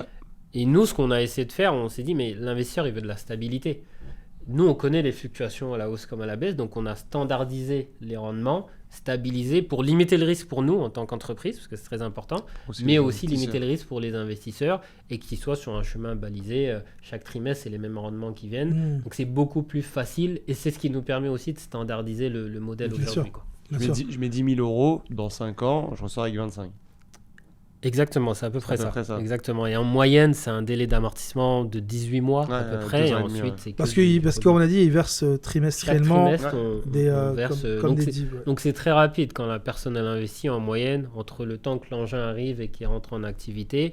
On va dire au bout de 5-6 mois, il reçoit déjà ses premiers rendements. Donc c'est assez rapide. Et vous pouvez monter des poules d'investisseurs aussi, si Exactement. vous avez plusieurs à investir. Les gens ils peuvent investir soit seuls et financer un engin ou à plusieurs. Le modèle se veut à plusieurs. Parce que- C'est là où ils doivent créer une société à Dubaï, faire appel à Samy. Exactement, Ok, faire d'accord, appel ouais. à Samy parce qu'il est une très grande aide et je pense que justement on a pas mal de nos investisseurs qui contactent pas mal Samy, mais parce que voilà, je pense qu'aussi le lien entre C'est la du France win-win. et les Émirats, c'est du Oui, win-win bien et sûr. c'est beaucoup plus facile pour Et eux. c'est aussi. mieux de travailler avec Samy parce qu'il connaît déjà la machine. Totalement. Ah, là, vous Ah. envoyez là. Ouais, C'est bon, très c'est gentil. notre comptable depuis le début. Donc, C'est aussi le comptable de beaucoup de consultants qui a fait C'est crème. très gentil, Ouais. c'est très gentil. Mais on fera un épisode spécial compta fiscal. Ah, avec les gens, plaisir. les gens ils le réclament tout le temps. La maison. Et parce qu'en fait, les gars, ça évolue trop vite. Ouais. Bah Ouais, attends, ça- attends. Le podcast de hier, c'est pas le podcast de demain. On va le faire dans un peu longtemps. On va attendre les contrôles fiscaux qui vont tomber. Comme ça, on aura beaucoup plus de matière pour parler. On en a eu déjà quelques-uns sur certains dossiers. Ouais. Et comme ça, au moins, il y aura un maximum d'informations, comment se prémunir, comment se sécuriser. Mais aujourd'hui, c'est Mohamed. C'était en tout cas le guest. Et on reviendra vers vous avec tous les liens.